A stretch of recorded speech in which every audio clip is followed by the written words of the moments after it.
Ladies love the skin. Ow. Bring it a little bit closer. The good skin, that is. That's why having a proper skincare routine is very important, and you need to feel the Teej. The process is so easy, just 4 steps. You got your daily face wash. That's going to clean your face up nice and right. You got your exfoliator scrub. That's going to open up your pores. You got your AM moisturizer with the SPM 20, which is going to protect you from the sun. You also got your PM moisturizer, which is going to make sure your skin is protected throughout the night. Teej has tons of reviews from dedicated customers across the world. I know I said a lot, but it's okay, because guess what? It comes with an instruction card to explain to you in detail what to do morning and night. And because Teej is a sponsor, they're offering my family 30% off along with a free gift. Just click that link that's in the description and feel the Teej.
Hey.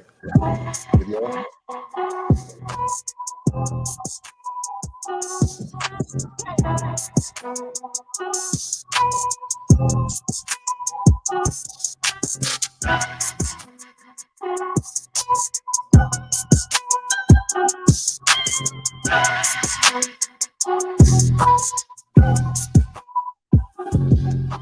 What's going on, family? Go ahead and introduce the crew. We got Trigger Mike, Pink, Sir Hale, Trev Smooth, Sweeney, Beat Madden, James, Shannon Rawls, with myself, Lapeef JR. Welcome to King, talking Lapeef Network. What's going on, family? What's going on? How y'all doing? Salute.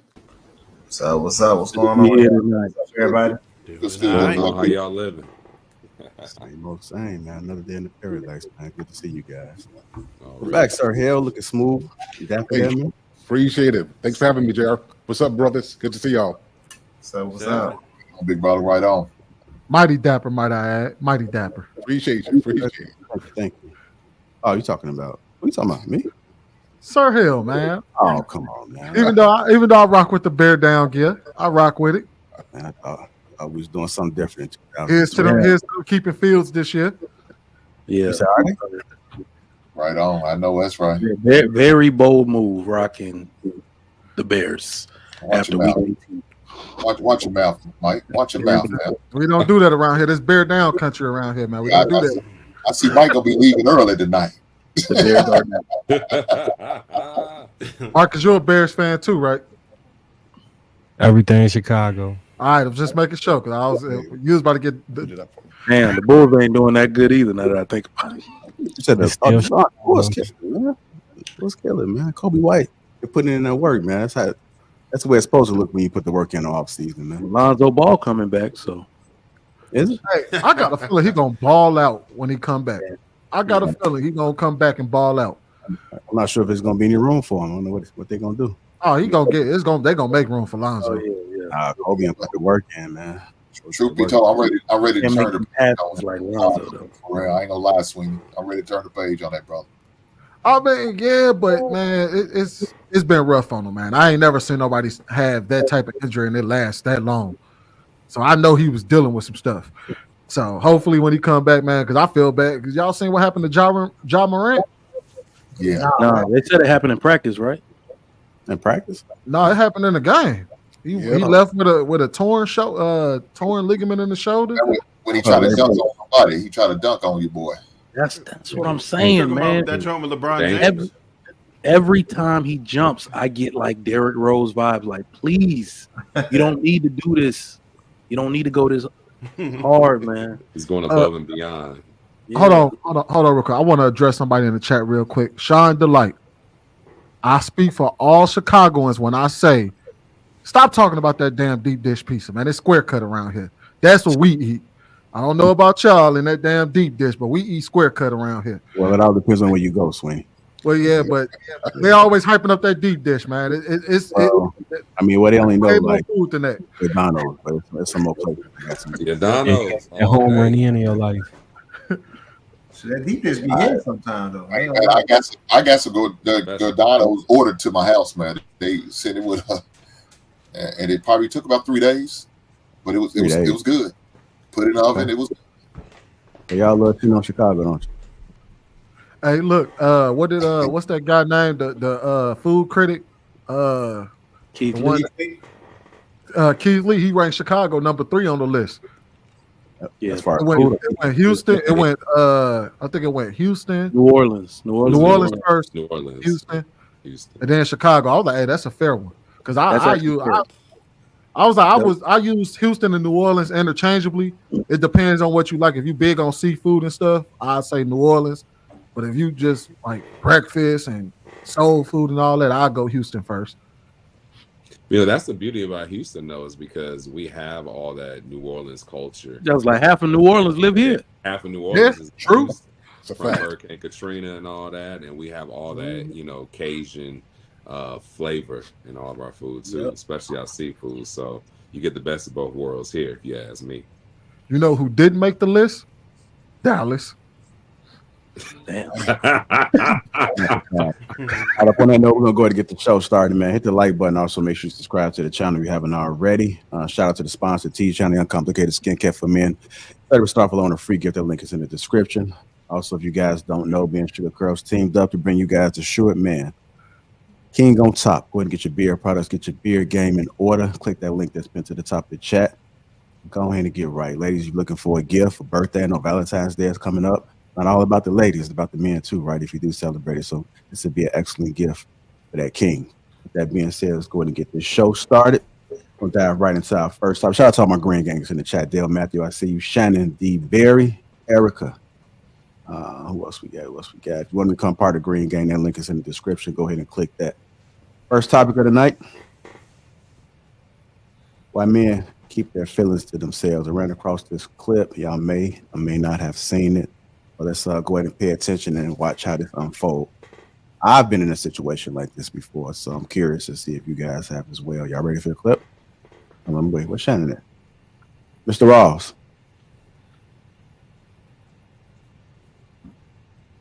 Mr. Ross. He had to take a bathroom break. He got that old man bladder. Man, I hate to get it. Don't worry about it. I'm gonna go ahead and play it, and then I'll send it to him.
All right, let's go ahead and get into it. Why men keep their feelings to themselves. Have any of the men on the panel ever gone through this before? Still go through it? Okay. Go ahead, Mike. I was about to say, if you dated a woman, you've gone through this for sure. But I've went through this many times. This is common, not just in relationships and marriages. This is common on YouTube, right? If you talk to women if you dialogue with women, this is common. And what it is a sign of immaturity. If you cannot hear criticism about yourself without immediately trying to turn it around and convey how you feel, you are immature. I don't know any other way to describe it, right? I do feel, in that particular sense, she doesn't prioritize her husband. And we see that in a lot of relationships. It's almost marketed to women to prioritize their children. And obviously you can see how that might metastasize into a husband feeling isolated, feeling like he's not being seen in the house. And where we really miss out on teaching our kids good behaviors is your children need to see you serve your spouse. They need to see the dad serve the mom in different ways.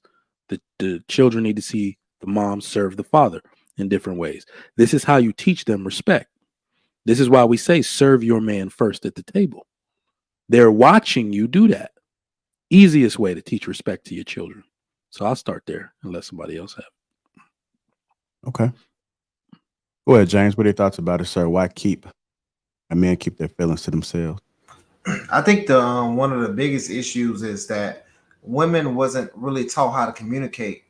If you just watch a group of women talk and just sit there and just, just watch them, say if you're out at a restaurant or something, the way their conversation, they just going this topic, and it's a whole bunch of chaos, right? So when they talk to us, they say, hey, you guys will not communicate because we don't communicate like them. Don't give them all the extra feedback, all the extra flutter. When we say something, we want to mean it, because when we talk to other men, we can't do all that yabber, all that different stuff that they do. So I think the issue is that when you get with your woman, you're gonna have to explain this to her, like, hey, men don't communicate that way. This is how men actually communicate, and then you'll be a more effective communicating with her. She will understand, like, hey, I'm not here to get all that extra stuff. This is what I want. I want the exact answer to my question, and this is so we can move forward somewhere. So when you so men, when you get your woman, your future wife, she will know how to properly communicate with you, because she's been doing it for 20 some years, been talking all this crazy stuff. So now when you actually want to talk about something, she will say, well, hey baby, I'm shot. Oh, well, I hit my toe on the bed yesterday, so we both heard. No, it's like, no, it's actually, she'll be able to, oh, all right, let's get this, let's go to the hospital. You know what I'm saying? It'd be directly on for what's going on, rather than she's trying to push the conversation somewhere else, saying I'm hurt too. It's crazy. Okay. Go to you, sir. Hill. What are your thoughts about that? Shout out to my brother. James said, you communicate you got shot. She like I stubbed my toe. Dang. Well, so I think that this is the result of a lot of different things. I think it's the way that our women are socialized. That's the very first part, the most fundamental thing. Like, we teach our daughters that they must be shielded from everything, from any pain, any labor. You know, if you look at the heart of chivalry, it's where men took the role of making sure that we made a woman's life easier. And I think there's a place for that. But I think in the quest to prove ourselves to be gentlemen and to be chivalrous, we help to make our women lose out on the opportunity of just basic life experience, hardships, and difficulty, which I think are the fundamental elements of empathy. I think the core of all of this, why men have to bottle up their feelings and can't share with women, is because deep down, women lack the ability to empathize, because we shield them from the experiences necessary to develop that empathy, the ability to see somebody else from their perspective. With that as well, you add on the inability for women to be accountable, because we've kind of cultured that it's always the man's fault. Men would just rather just hold their feelings to themselves because of the emotional labor. And if you've been in a relationship with somebody who's made it all about themselves, the chances are you've been with her, and after you got done talking to her, or even while you were, you got tired and you started asking yourself, why did I even talk to her in the first place? Right? And I think it's because the way that women are socialized, they lack the basic ability to empathize, because we shield them from life experience that would help them to create that. And then it's the immaturity that's part of that as well, that I think Trigger Mike alluded to as well. So I think this is the core reason why men hide their feelings. Is women lack empathy. And I think the root of that stems from the inability to be accountable for their behavior. All right. Shan, you can go ahead and check your IG. I sent you the video. Go ahead, Chair Smooth. What are your thoughts about it?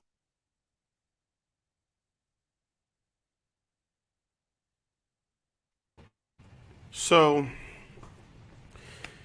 I'd say this all boils down to how women just don't prioritize men. Women just don't value men. You could say how it is that you feel, and then she will immediately dismiss it or deflect. What about you? What about me?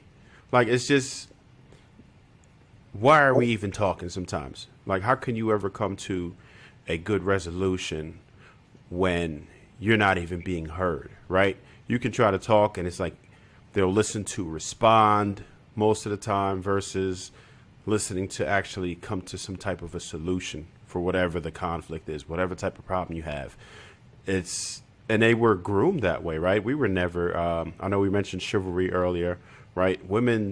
They have this sense of entitlement now where they feel like we're supposed to do everything for them, right? We're supposed to make their life easier, but they were not groomed to support us, to pour into us, to make our lives easier. And I also heard the word empathy, and that's just not something that men get.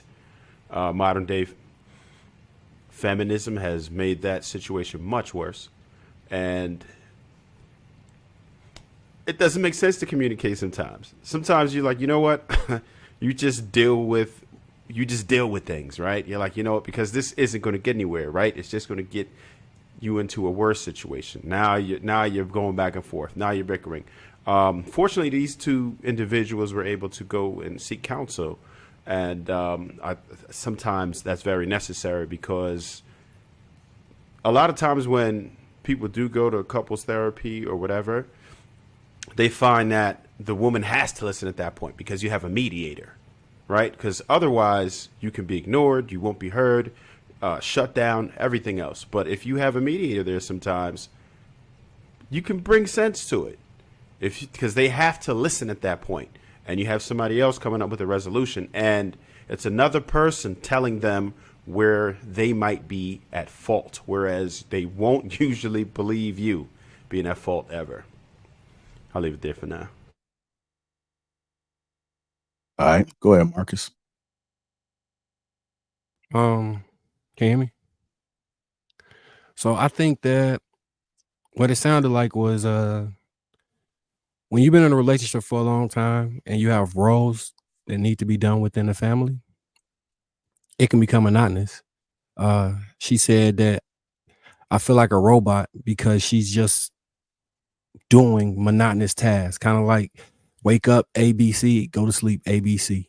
And I think a lot of people who when you structure a family, that really is a large portion of what family life is. You have a set schedule, or you have things that have to be done daily, and you can fall into that, man and woman, right? The thing about not feeling seen or feeling like a ghost, I think that comes when you all don't prioritize time for you two. When you just fully function off of what is the duty that I have for the family, let me get that done, and then you don't reserve any time or energy for yourself to reconnect with your husband or wife or loved one. I don't think that's a modern thing. I think that's a forever thing. As long as people have had tasks and responsibilities, it's easy to shuffle the personal time and connecting to the back of the bus. And any healthy relationship requires that y'all figure out ways to reconnect, even if it's like the 40 minutes before y'all go to sleep, or the texting throughout the day, or it's a myriad of other ways in which you can find ways where y'all have intimate time to be together. And it doesn't have to be sexual. It's not all sexual, right? Intimate time where y'all connect with each other. And anytime you negate those things, you will find yourself in this situation, which causes a rut. And communication can fix it, and not communicating leads to gaps, which can create larger issues within a relationship.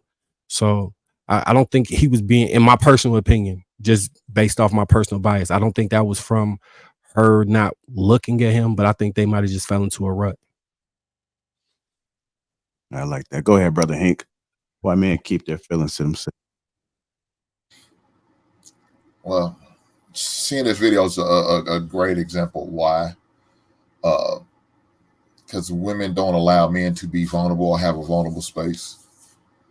As soon as you want to express yourself or be vulnerable, for some reason, whatever she has going on is way more important. You can't even get through the whole situation before she starts telling you about her day at work and what Nancy said in the break room. So, ladies, when you don't allow your man to be vulnerable, then you wonder why he shuts down or shuts off, or end up having that conversation with somebody else that you may not approve of because of situations like this, like what they go into counseling, trying to get that stuff resolved or these issues taken care of. But she just couldn't focus on this man's issue to that point, get through what he's going through, and then let's address you secondary. Ladies, why do you feel like you always need to be first and the priority all the time? Zoe Garlington. I don't understand that at all, but that's just the way it is. So when a man starts shutting off and not sharing stuff, it's going to be a problem. Because now you wonder how's he relieving his issues or unloading his burden. And again, you may not approve of where he goes because you're not giving him the space. You're not allowing him to express himself. And most of the time, it won't be a long, drawn out conversation with men. We're gonna say it, think about it while we're saying it out loud, and we're gonna get past it. ladies just won't let that happen because she's got to feel like, oh well, yeah, that sounds bad, but not as bad as what Nancy said in the break room. Yeah, come on now, give that man the opportunity to vent or upload or grieve, whatever it is. I don't know, and allow it to happen instead of just trying to one up him. To me. All right. Where be mad.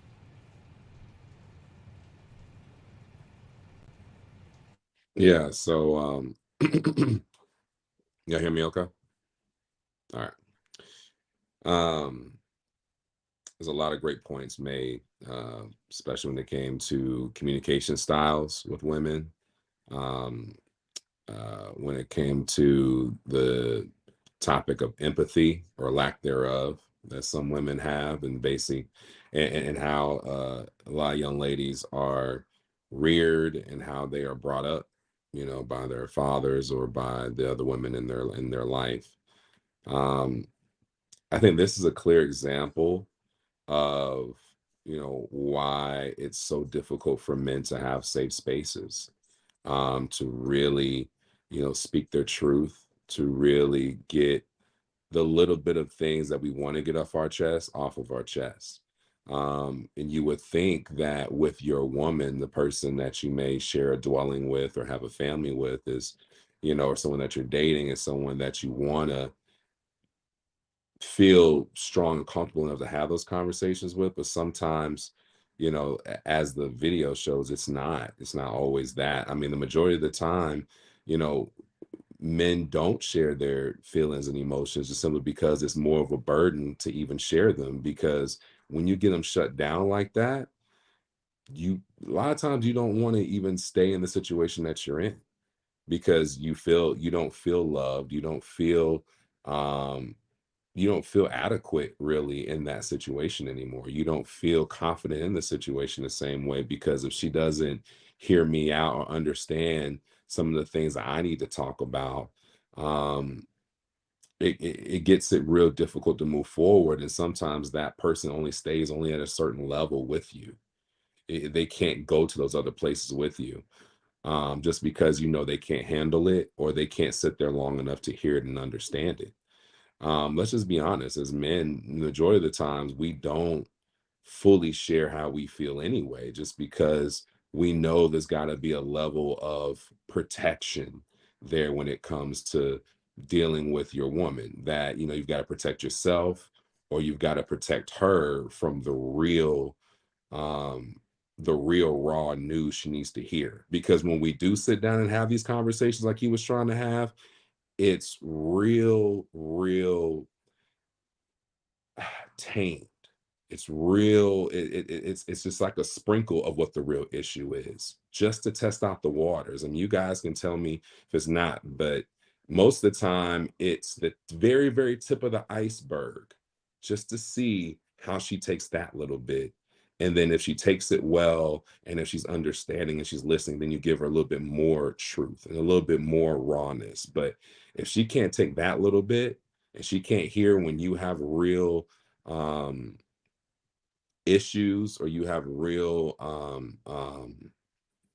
yeah problems in that relationship or situation, like, I feel like I'm not seen, I'm not being loved, I'm not being cared for, um a lot of times it's just it's going to dissolve. And I think Marcus had a great point on basically just saying that you have to prioritize each other in the relationship. If you don't prioritize time for the two of y'all, to get back to the two of y'all and how you were when you were dating, before the kids got there and before you got just crazy busy with day-to-day things and inundated with that, then you have a place to come back to. But you have to have that in the beginning of the relationship, because if you don't have that in the beginning, you can't build that later. Hey, B Mac, I got a question for you. So if every woman that you dated moving forward, if she was open to be able to hear you, would you pour out your feelings a little bit more? Everything's a test. So you're going to try the tip of that iceberg just a little bit, just to see what they do with a little bit of truth. You want to see what they do with, a truth about you that's not a big deal. just to see if they can hear you and understand you. Do they cater to you in a way? Are they conscious of your feelings and emotions, and do they care? Do they move after what you tell them? Do they react to it or not? Are they sensitive to it? Or are they just sitting there talking about what they got going on and don't really care about what you have? It's all testing and measuring, honestly. Yeah. Okay, so if she passed the test, are you gonna open up a little bit more? Yeah, I think that's kind of how it goes. Okay. So yeah, yes, All right. I'll give her a little bit more than a little bit more. Right. Yeah. Go ahead, Sweeney.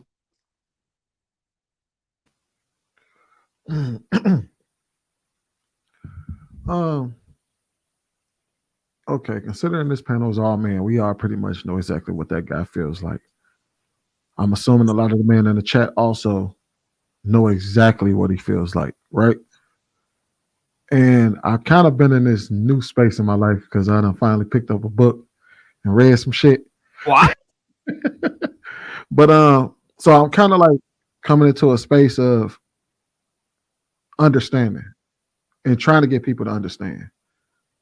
And I think when we talk to women, right, and this is not to speak to his specific situation or men not expressing their feelings, keeping their feelings to themselves, because we've said this ad nauseum about the reasons why we do it, right? So how I try to go about it now, or at least attempting to, is that I look at women and I ask them the question, and this is what I'm asking the women that are watching this. You're seeing what he had to say, right? You're saying what the man had to say about his situation. You seen what she did. Yeah, but, right? And I just kind of want to offer them a nugget of like, okay, think of it this way. You have a man, you're a stay-at-home mom. He works 50, 60 hours a week. He feels like all he does is get up, take a shower, go to work, come home, eat, take a shower, go to bed. And he does that day in and day out, 6 to 7 days a week, right? That doesn't negate how you feel as a woman. You feel like you're being ignored. You feel like your feelings aren't being met or understood. That's how that man feels in that scenario right now. And I'm sure that a lot of women can relate to that. How your man prioritizing work can make you feel like you're being unheard in y'all relationship with one another. And that's the only way I can do it, because I think we can sit here and tell women till we blue in the face. We don't express our feelings because y'all don't care. So in this modern relationship, in these modern times, the only way I feel like I can get women to understand is to just, hey, think of it this way. You know that feeling you got when you was dealing with that guy and he was working 60 hours a week and you felt like you were being unheard and you felt like you were doing your job and he was doing his, but you felt like you needed extra help. But anytime he said something, you felt like he was ignoring you. That's how that man feels right there in that moment. He feels like, yes, I get it. You have a hard job at home. I get it. You got the kids. I get it. You're taking care of the kids. You're washing. You're cleaning up. Everything is robotic. Everything is monotonous. That doesn't negate that I feel ignored. And now, what can me and you do to make sure I no longer feel ignored? And that's all I can say. Like, if y'all don't get it from that perspective, I don't know what to tell y'all at this point, because we done told y'all 1,000,005 different ways of how this is working for us. And the only way I can express it is to give you a way that you can understand.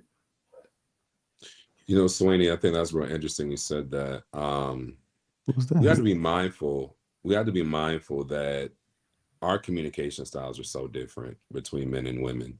I mean, men are so much more direct in our communication style. That's why we can have effective conversations like this and stay on topic.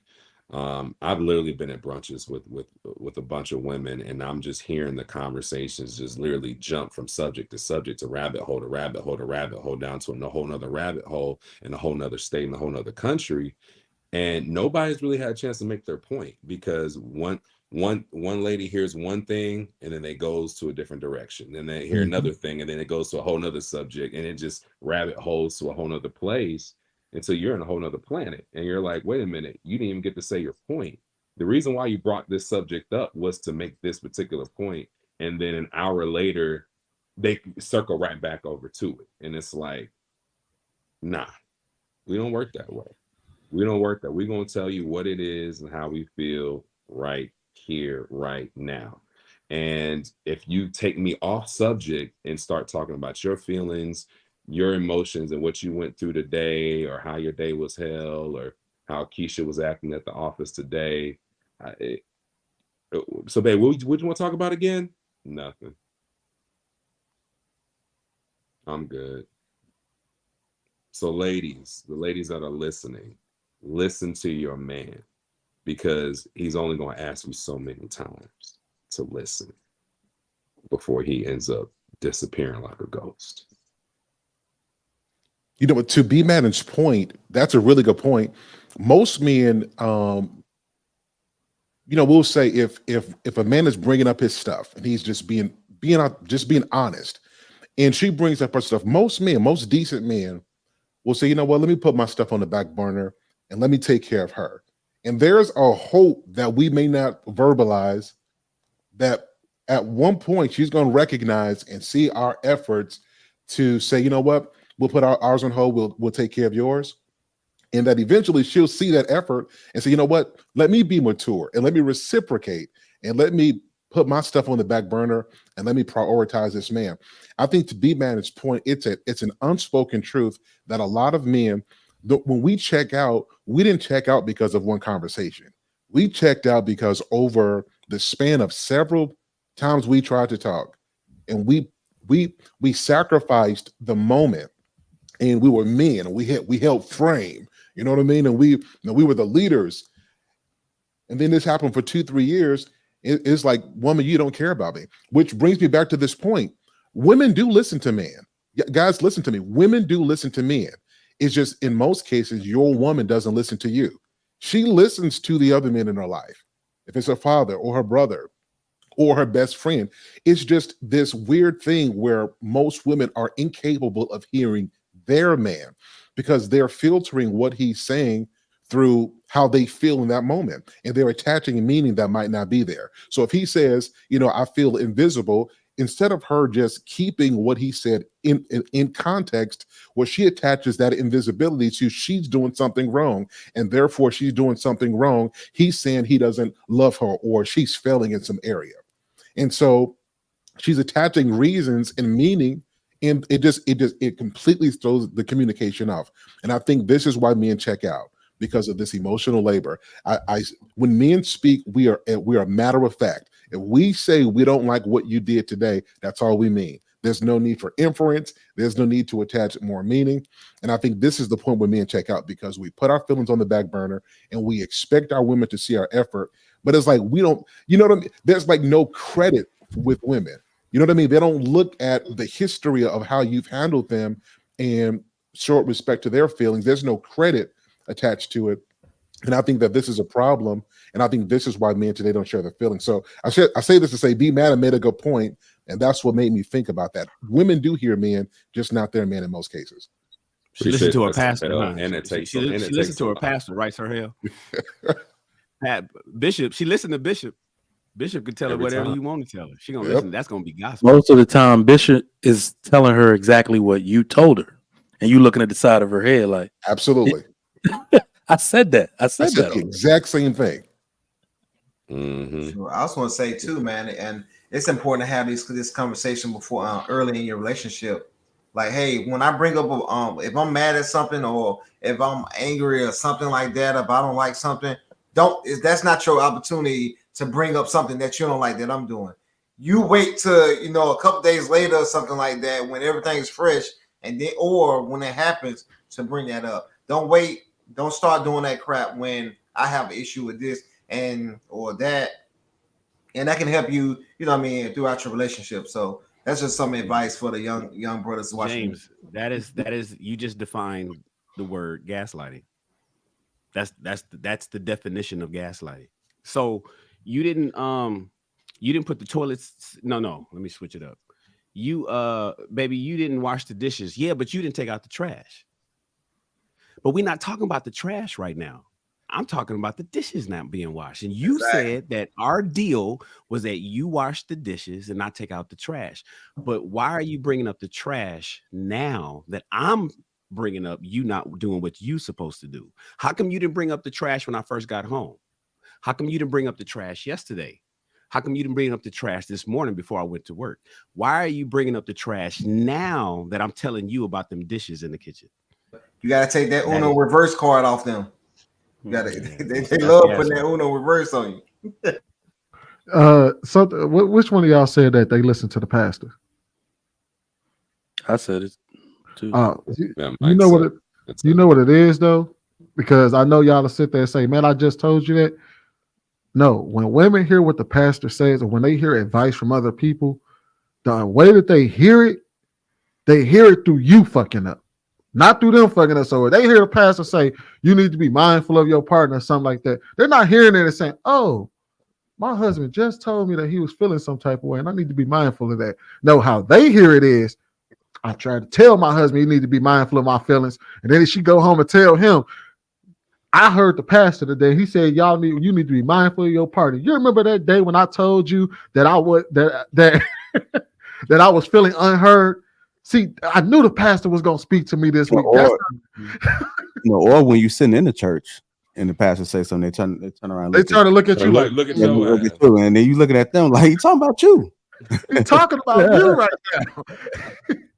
But what I think is underrated is that I don't think most women realize how difficult it is for us to have those conversations. Like really difficult to even bring up some of those topics because we know where it could go and where it could land us. So depending upon how your situation's set up, that some of those, you having a gripe, you have an issue, you're like, we need to talk about this shit. But it's not something that you take lightly. It's something that you tend to be very careful with your words in those situations because you want to be heard correctly and not for her to listen to react, but you want to be very clear and concise with your wording. And those are the few times when we're really, really anal and paying attention to the exact verbiage we use when it has something to do with matters of the heart or what have you. Yeah, be Madden. But nowadays, if you don't record your shit with your iPhone before you start the conversation, you might be told that you said something that you didn't say, or you'll be told that you had an attitude when you said it. You could be talking just as smooth as this. And then once it escalates to something, she'll be like, well, why did you, but the way you came at me, you'd be like, what? I just asked you. No, you didn't ask like that. And you'd be like, God damn. And you'd be mad that you didn't record how you first started. But record. Hold on. I can tell you this, Shan. I can tell you this, Shan, that I have been told that, and I have this velvety, silky ass voice talking just like I am, like a radio personality, and she'll say, why are you yelling at me? So I know exactly what you're talking about. I totally understand it. And recording it or not recording it, man, it is what it is. But some people have a photographic memory. I have an audio photographic memory in that sense. I can retell you exactly what you said and how you said it, and it's the same way. So I get it. Here's the thing. Hold on, I want to say this real quick, but here's the thing: when you record, you just got to record without announcement, because the minute you announce you recording, then it's gonna alter the whole conversation. They're gonna be on point, or they're not gonna have a conversation anymore. So if you're gonna record, just do it. Yeah, just do it and then just come back. You can't be like, okay, wait, let me start this, because then she's gonna be on her best P's and Q's, right, JR? You're right. But then once she found out you recorded her, she's still not gonna want to hear it at all. So it's kind of like a lose-lose situation. It's a level of delusion in there, JR. It's a level of call her mother and tell her about it. They don't want to deal with it. I got a question. Video recordings, audio recordings, it don't matter. There's an explanation to why she did what she did, and sir, you were wrong. Matter of fact, you were wrong for recording it. You don't trust her. The fact that you would even do something like this, you crazy. There's no winning in that situation. You remind me of my ex. And she gonna educate you that men don't do that. She gonna tell you. Let me women don't even like the way we communicate, though. Like they don't even respect it, right? Like let's think about it. We get shamed and called. It's called mansplaining. Just think about that. Think about that. They don't even like the way we talk. no matter how we do it. They don't respect the way we talk because no matter what. And if you say anything with conviction, passion, oh, you being a bitch. But guess what? Now, if not, oh, you don't even care. Why are you so nonchalant? So you really can't go right. Let me ask y'all a question. Yeah, go ahead. And this is to the fellas that are older than me, because I've experienced this a few times. How do you handle the stalemates? And what I mean by that is, I said this. No, you said that. And you know what you said. But they telling you said something different. But there is no way that you can prove it. How do y'all handle those stalemates in those discussions? So it depends. So here's the thing. One thing I want to change in men is being is taking the high road. You know, because you're the leader and you're the one in charge and all that. You're the one that's supposed to just say, okay, whatever you say. And oftentimes men will just say, all right, cool. Even when he's right, he doesn't want to act like he's right. I want men to say that they're right if they are, and admit when they're wrong when they are. And so, like, even when B. Madden was saying earlier that B. Madden had a point to this question too. He was saying basically, it slips my mind. The point is, Sweeney, what do we do? What we need to do is, when there's a stalemate, you didn't say something or you didn't do this or whatever, just be like, okay, stand firm. Because oftentimes we'll acquiesce or we'll just throw it in the wet, throw in the towel or wave the white flag because we want some pussy. Pussy is powerful. So oftentimes you don't want to have no problems. You don't want, that's what B. Madden was saying, that we got to walk on eggshells or we got to be careful with what we say. I don't want men to be careful with what we say. I want us to say what we need to say it with your whole chest, eye to eye, and mean what you say. And then let the chips fall where they may. Well, she's going to be upset or she's going to ruin the day. Don't let it ruin your day. But also be firm in your convictions and don't kowtow simply because I don't want to have no problems. Now, of course, you need to pick and choose your battles, Sweeney. You got to pick and choose your battles. Don't argue or fight or go tit for tat over some shit that's meaningless. That's not going to make a difference in the family or the life or the bank account or your job or the kids next week. If it's something that will not affect any of those things next week, don't even talk about it. However, the things that do affect those things, the things that will change the trajectory of your family or your bank account or your job and whatnot, you say what you mean what you say, and stalemate or not, stand on your square.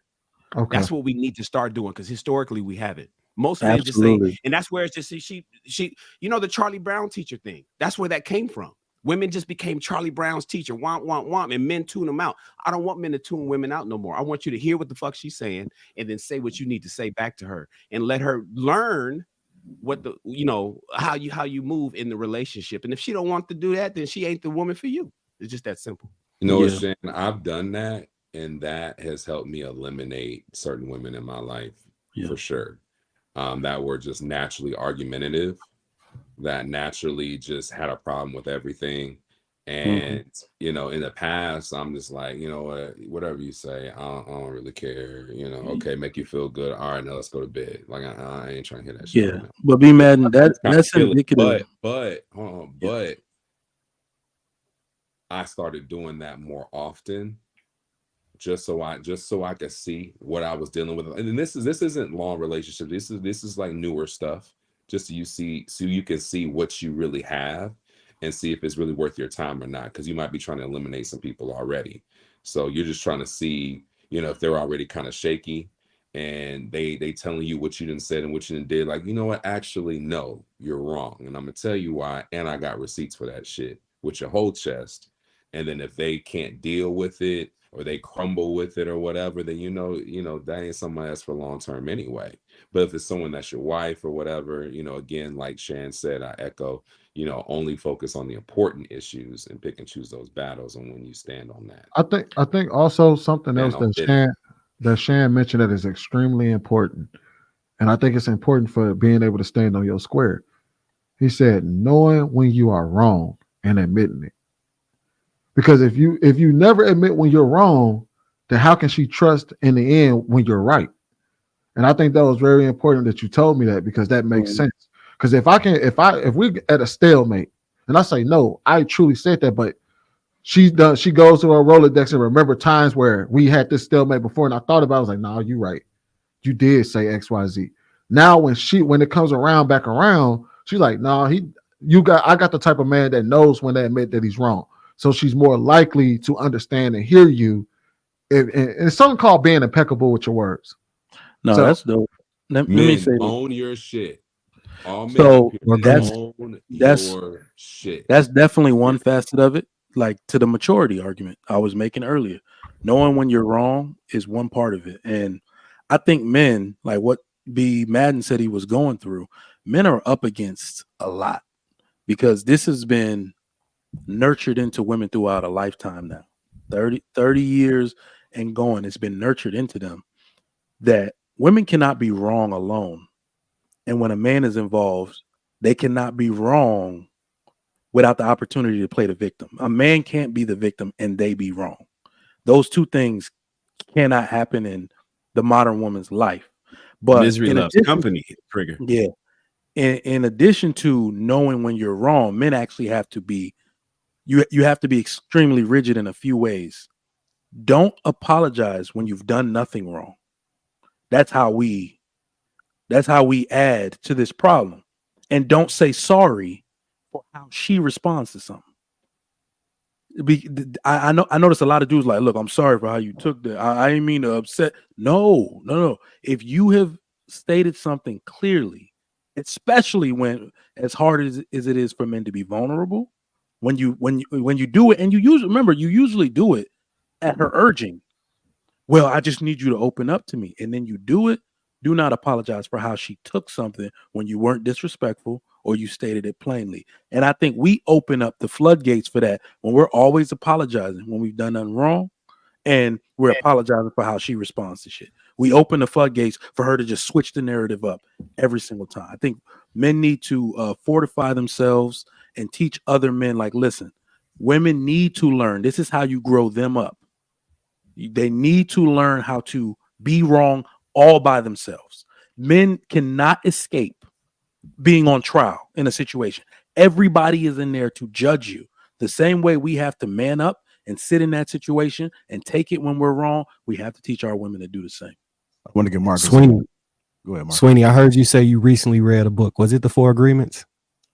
Yes. Yeah, that's a great book. I'm in the process of reading it right now. Book. He threw out that I word. heard. Yeah, when he said, yeah, I'm like, oh, so I know what you've been reading. Just for the people that don't know, the Four Agreements. It's one is be impeccable with your word. 2, it's don't take anything personal. 3, don't make assumptions, and 4, always do your best. The best 2 are they are great, but being impeccable with your word, trying to limit the usage of things you say that you actually will do and won't do, and not take anything personal. Like part of when I talk about most people internal struggle manifested to an external problem with you and with other people, it's because it's something they're internally dealing with. That reigns supreme. If you think about somebody that just won the lottery, right, and you bump into them and you knock everything out their hand, I bet you that person ain't mad because they're in a good space. They're like, all right, well, fuck it, everything failed. It is what it is. I mean, I don't care. Accidents happen.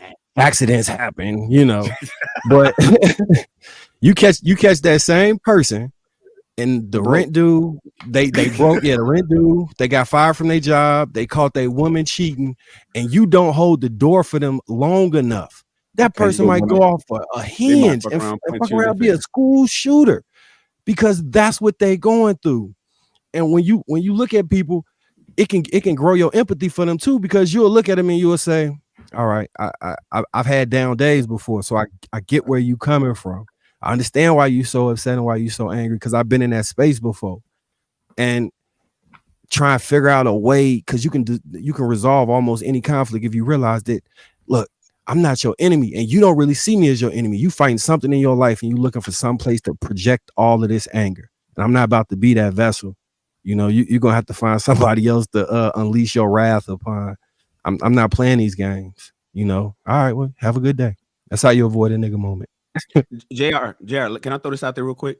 I know you want to move on. Marcus' point on $1 million, somebody that just hit the lottery, You knock and they're walking through the grocery store. You knock shit out their hand. They're like, oh, accidents happen because they ain't tripping. They got $1 million in the bank. Somebody that's broke just lost their job and accidentally lost the last wad of cash that they had. You bump into them or you step on their foot, you fuck around getting a fight. Fellas, kings, double your income this year. If you double your income, however much money you made in 2023, I want you to make twice that in 2024 by any means necessary.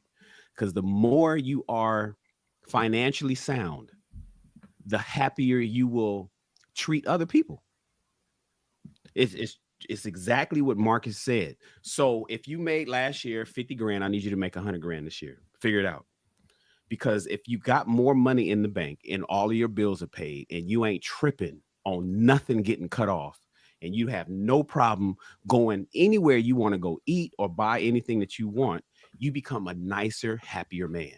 And you become more convicted in your relationship the way Trigger Mike was talking about. You won't have a problem backing down or requiring to or fucking, agreeing. You won't agree to disagree when you got money. Now, I'm a money guy, so I like to talk about that. You will not agree to disagree when you solid financially. So being that today is the 9th day of the year, you guys have all of 2024 to double your money. And then you'll be that person that when somebody bumps into you and knocks shit on the floor, you're going to be like, oh, it's all good. Accidents happen. I'll just go get it again. All right. And before we move on, something else to keep in mind too is always just continue to find a positive, even in the negatives. A lot of people just walk around, they just so negative about everything.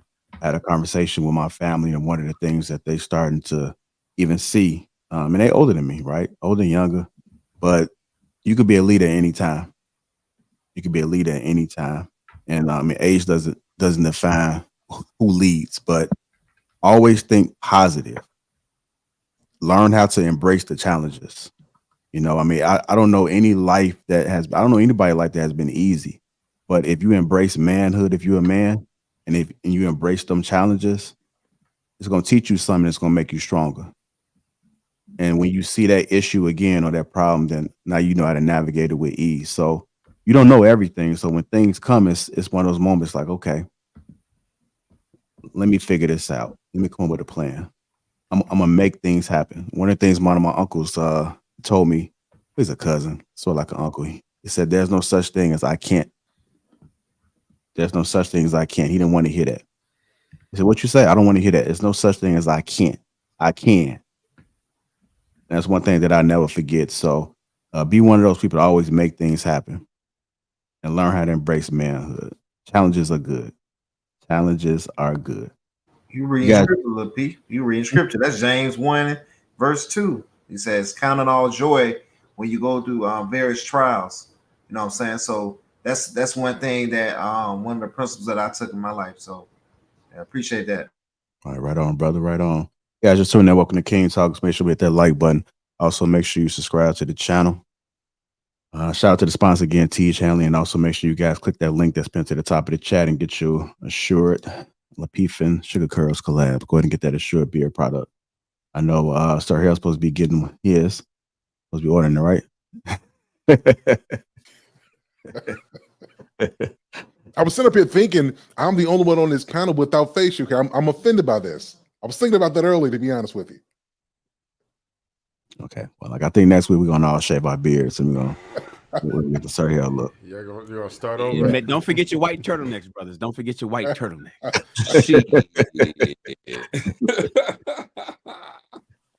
I don't know about all that, man. My wife would kill me if I cut my beard off. Yeah. Like the crazy thing about it is they probably used to complain about it. You gonna grow it out? No, don't grow it out. Then you grow it out. It's like, There's never been a time where I didn't have a beard. Since I was keep that thing oiled up. Real nice with that Assured, man. Got to. Yeah. Ladies love it. There you go. Love it. They put they fingernails right through it. Stroke it. Telling you fellas, get your beard game up. Sorry, Sir. Beard game up. Shout out to the Green Gang in the chat. I see you guys. I appreciate you guys dropping the Instagrams and the YouTubes, man. Much love and much respect for that. Let's go ahead and talk about this Jonathan Majors, man. You guys are familiar with the situation, right? Yeah, you guys been following, keeping up with it. There seemed to be an uproar, for one, because he was dating a white woman. And then what's going on, Chicago Rilla? He was dating a white woman, and then also he made reference and comparing her to Coretta Scott King. And then now he has his new lady, and he says that she's his Coretta. So I'm going to go ahead and play this clip just to give a little context. We're going to go ahead and talk about it and see what all the fuss about. I got to add it again, and I always do that. Be doing that. Coretta.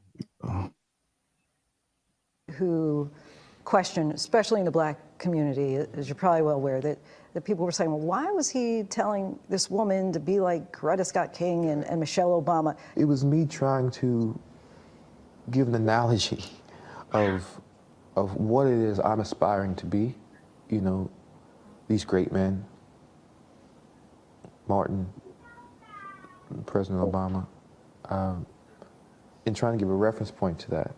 One of the things I also say is, like, I need her, in that case, Grace, to make the same sacrifices that I am making. My shit, my trauma, blah, all that said, right? And I'm not saying I'm a great man. A great man. I am doing great things, not just for me, but for my culture and for the world. That is actually the position I'm in. That's real. I'm not being a dick about it. I didn't ask for it. I've worked, and that's the situation. The woman that supports me, that I support, that needs to be a great woman and make sacrifices the way that man is making for her and for them ultimately. Last night, 2 nights ago, you did not do that. You did not do that. I'm sorry. Which took away from the plan. And the plan is everything. If it was just you in the house drunk, maybe I could have swallowed it. Or I would have felt bold enough like, oh, babe, let's just go to bed. Through it all, Major's new girlfriend, actress Meagan Good, has remained by his side, even present for our interview. How would you describe your relationship? She's an angel. She's held me down like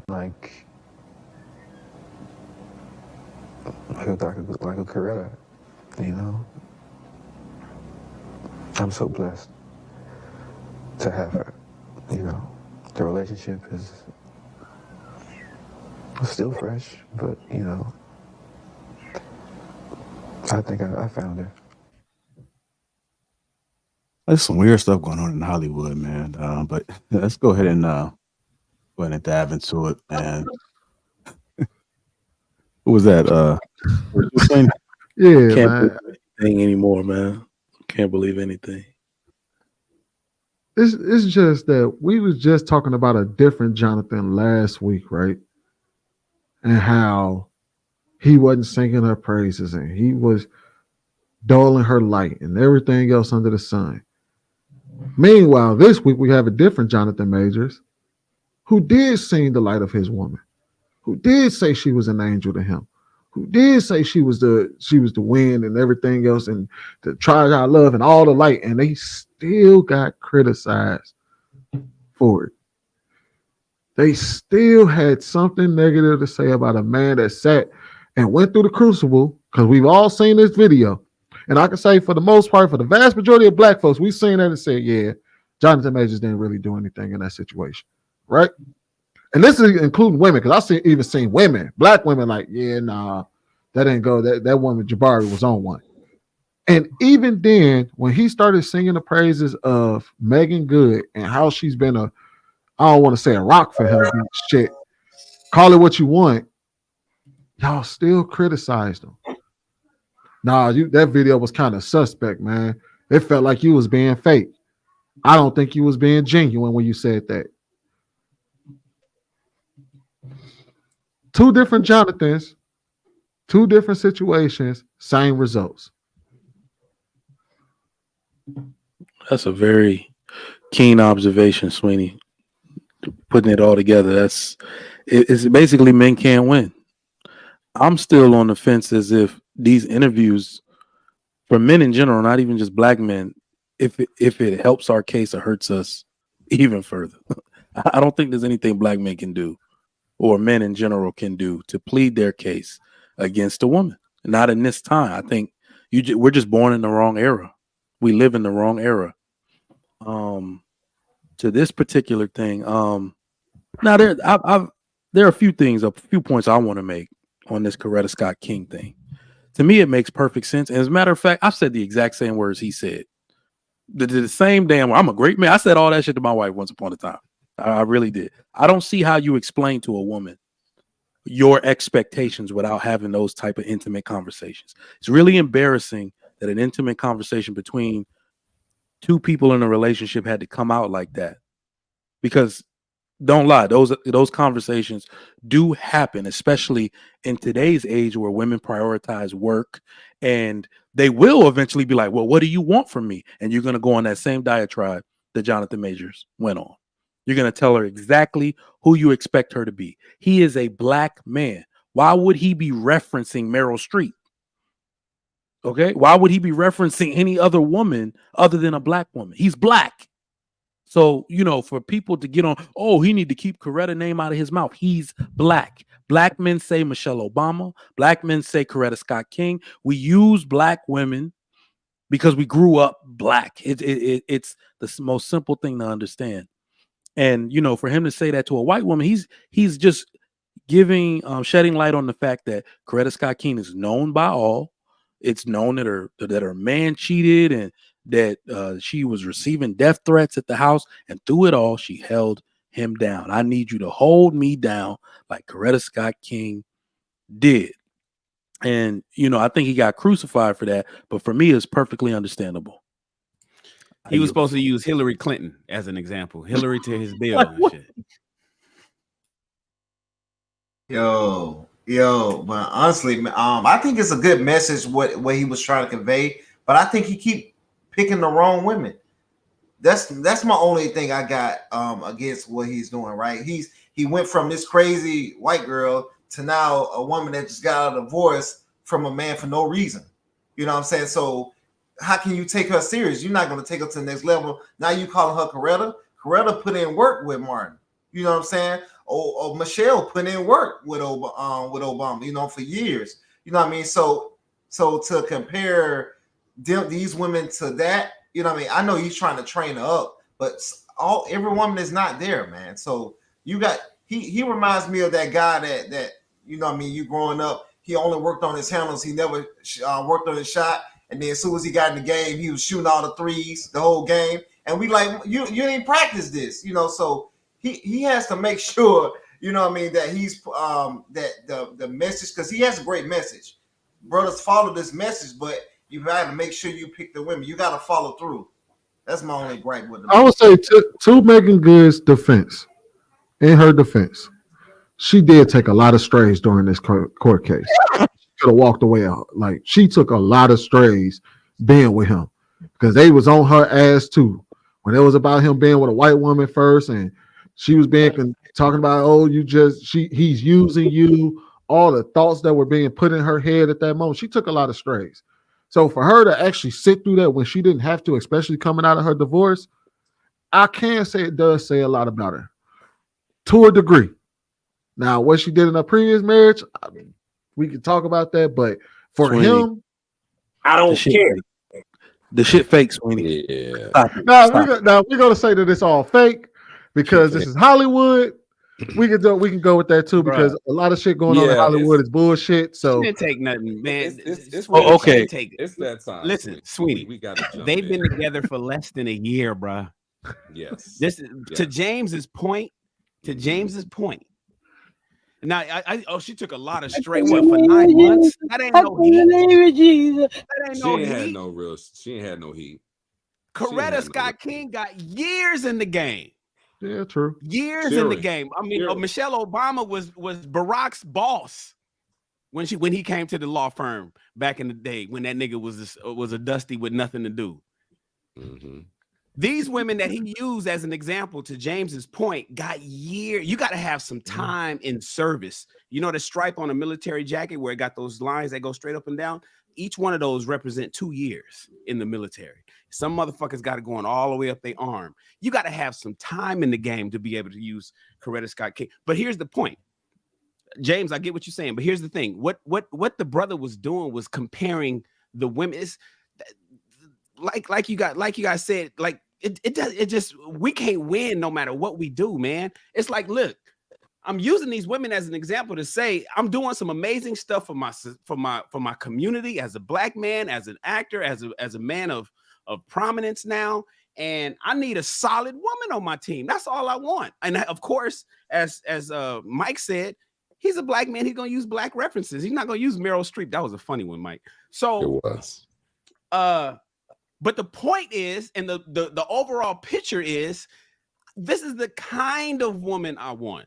This is the mentality of woman I want. This is the type of woman I want. Remove the skin color.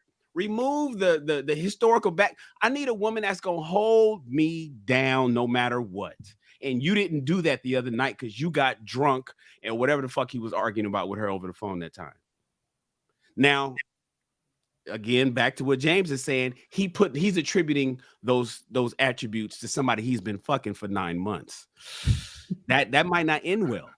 You know, that might not, as we say, that might not age well. So you brothers, you got to be careful as to who you give accolades to, simply because when you down low, somebody's there, because it's during the hard times that matters. And as James said, the woman that you're giving that attribute to right now, straight up just was like, I'm not happy, and left the whole perfect husband as far as black women is concerned. So, and then also because he faced a lot of criticism, right? And I don't think a lot of people understood how great Jonathan Majors was in that moment in his life. He was, Yeah. He was next up. He was next up. He was legitimately next up. They were putting him in a category of damn near the next Denzel Washington. Yeah. As far as black actors. He was from Lovecraft Country, whatever the hell that movie was. Everything. That nigga had an army contract. He had an army contract to represent what a soldier should look like. Can you imagine that? Yeah, Civil War face. That's why. Like, he was next up. Period piece. So when he said, because a lot of people, how dare he say he was a great man? Like, no. In that period of time, he was moving. And he had every right to consider himself great because he wasn't the one calling himself great. We were. Us as the people were calling him the next great thing in black acting. He didn't just give himself that title. We gave him that title. The moment we seen him in Creed 3, or was it Creed 3, Creed 4? I don't remember what movie it was. 3. We seen him in what was the movie that came out on Netflix? The one where he was playing with the Western. We seen him in that. When we was like, hey, Jonathan Majors is up next. And we called him great. So don't criticize that man for calling him great, because we gave him that title. He didn't give himself that title. He was expressing to his woman, do you not see what I got on my back right now? What I have in front of me right now? I need you to rock with me the way you're supposed to. And the fact that she recorded that and used that against him in court, that woman ain't shit. She ain't worth a damn. And honestly, man. Yes, Sweeney, he was definitely next up. I mean, when we talking next up, I mean, he was moving in record time when he hitting blockbuster after blockbuster after blockbuster. I mean, hell, he had a contract with Marvel through 2026, 2027, something like that. And he's supposed to be the villain in every damn movie going forward with his variant. And all through the Marvel universe, he's the bad guy in all the good guys movies. Like, that is crazy. And then they terminated that shit because of this video that did him removing her from his car, you know, when she's running them down. Like, it's a hot ass mess. But for what James was saying and what Shan was saying, y'all got to understand how Hollywood works, like how this thing really, really works. And Shan knows where I'm going with this when it comes to when you have an arrangement. I mean, it's got to be mutually beneficial. Okay. So Meagan Good slides in to help him with his white girl image that he's got next to him, this whole problem right here. She comes in just in time to help reel in the rest of the Black female audience that he's somewhat missing because of him having a white woman by his side all the time. So he can get more Black female support, because everything's being marketed to Black women nowadays anyway. And that's where the money is as well too. Yep. The other thing too is that for her, she needed an image cleanup as well from her divorce with her husband, because we all have heard things and seen things about her career and her life, and then you see her in Harlem and being depicted to eating booty hole and different things like that, on that show. So, y'all gotta remember it's one of the first couple episodes of Harlem from season 1. One of the guys was getting her to do that. Anyways, spread the cheeks, yeah. So, her image needs to be cleaned up as well too, because how you go from a man who was working in Hollywood, who's an executive in Hollywood, and then also he's like a pastor. He's like, he's writing books and talking about the word all the time. How do you leave a man like that? How does that not work out if there's some other stuff going on with you, something ain't right with you, because he's not the type to just divorce you for no reason. He's not the type, he don't even believe in divorce. So it had to be something real serious for that to even happen. So she needed some rehabbing of her image. And on the other side too, you were talking about, coaching up a woman and that kind of stuff. She in her early mid 40s. You ain't coaching up a woman too much more. She's already setting her way. She's gonna be who she gonna be. So he was playing up to the camera when he was like comparing her to Coretta and this and that and Michelle Obama, even though it's only been 9 months. And she ain't never been that type of person. Let's just say that. She ain't never been looked in the lights or the eyes of Coretta Scott King or on the level of a Michelle Obama or some of the classiest, most successful and most Black women that's been holding their brothers down, their husbands down. I think it was a great analogy. I think it was cute. I see what he was trying to do there. And they got the cameras on her on the side of the interview while the man wasn't supposed to be on him. You saw what they were doing there, So, and she was looking like she was about to cry. So, and he looked like he was about to cry. It was a whole Oscar moment there for 2 actors. So, but, I liked him as an actor and everything, but based on the topic and when it came to his ex-girlfriend, what he was saying to her and what he was conveying to her was, I need a woman of quality. I need a woman that's going to hold me down. I need a woman that's not going to embarrass me. I need a woman that's going to, make me look good inside and outside, and everywhere that we go. And you represent me everywhere your ass go too. So you need to understand that shit. And most men that are of caliber, that are building themselves and trying to be in certain rooms and trying to be larger than life, they have those conversations with their woman, period. And if you're not, and that conversation doesn't go well, you're no longer that person's woman. And they're going to find somebody that's going to be along that line. Goal was to get this far in Hollywood and still have a virgin asshole and never had sucked a penis. That was my only goal. I didn't want to get with a white woman because I was scared she might have me running down the street like Jonathan Majors. There you go. See, come on, cat. Not because I didn't like white women. I think white women are as great as any other women. But I'm not going to act like I'm not scared of them. I have a reason to be scared. You could be Kang the Conqueror, and they could take your rabbit ass down in 2 weekends. And that's the truth of the matter. So I stayed away from that. You see Jonathan Majors, what he went through, Marvel dropped him as soon as the conviction came out. And you were telling the Hey, you saw that black woman come get his charge cut in half? Thank you, Meagan Good. God bless you coming to save that slave. If he'd had to be there by himself, he was getting all 4. Guilty, guilty, guilty, guilty. She came in there, was just so beautiful, they had to knock half of it off. Bless his heart. What do you think about this cancel culture? You see the situation with Jonathan Majors. I mean, for all intents and purposes, I don't know if maybe he can bounce back in a couple of years, but man, he was hot. He was hot. He was cooking. I mean, you see him in Creed. He's in the Marvel movies, and then just like that. Maybe I'm a conspiracy theory, but I thought Cat Williams said any time they make you into that position, part of that contract is you do understand whenever we want to take you down, we can, right?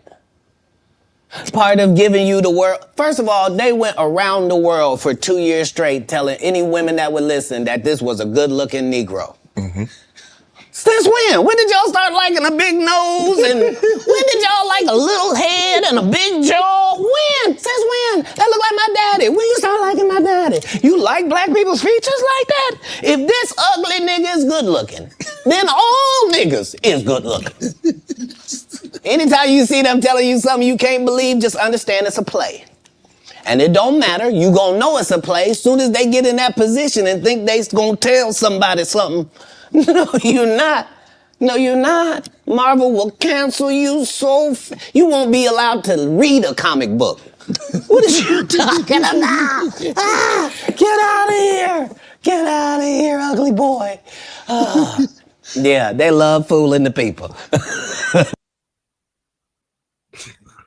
Real quick, before we Let me go real fast. Ugly boy. That's funny. No, but I think he's going. I think what he's doing, man, he's trying to set up for the appeal, and so he's doing a media tour. What he's doing right now, he's setting up for the appeal. He's going to appeal this, and there's going to be a judge that's going to let him off. They're going to see right through this bull crap, man. Because I think in the state of New York, he can defend himself if she has their property. So a lawyer's already probably going to take his case, and the judge is going to see through it. And so he's probably going to more than likely win the appeal. And he might end up getting his job back with Marvel and Disney.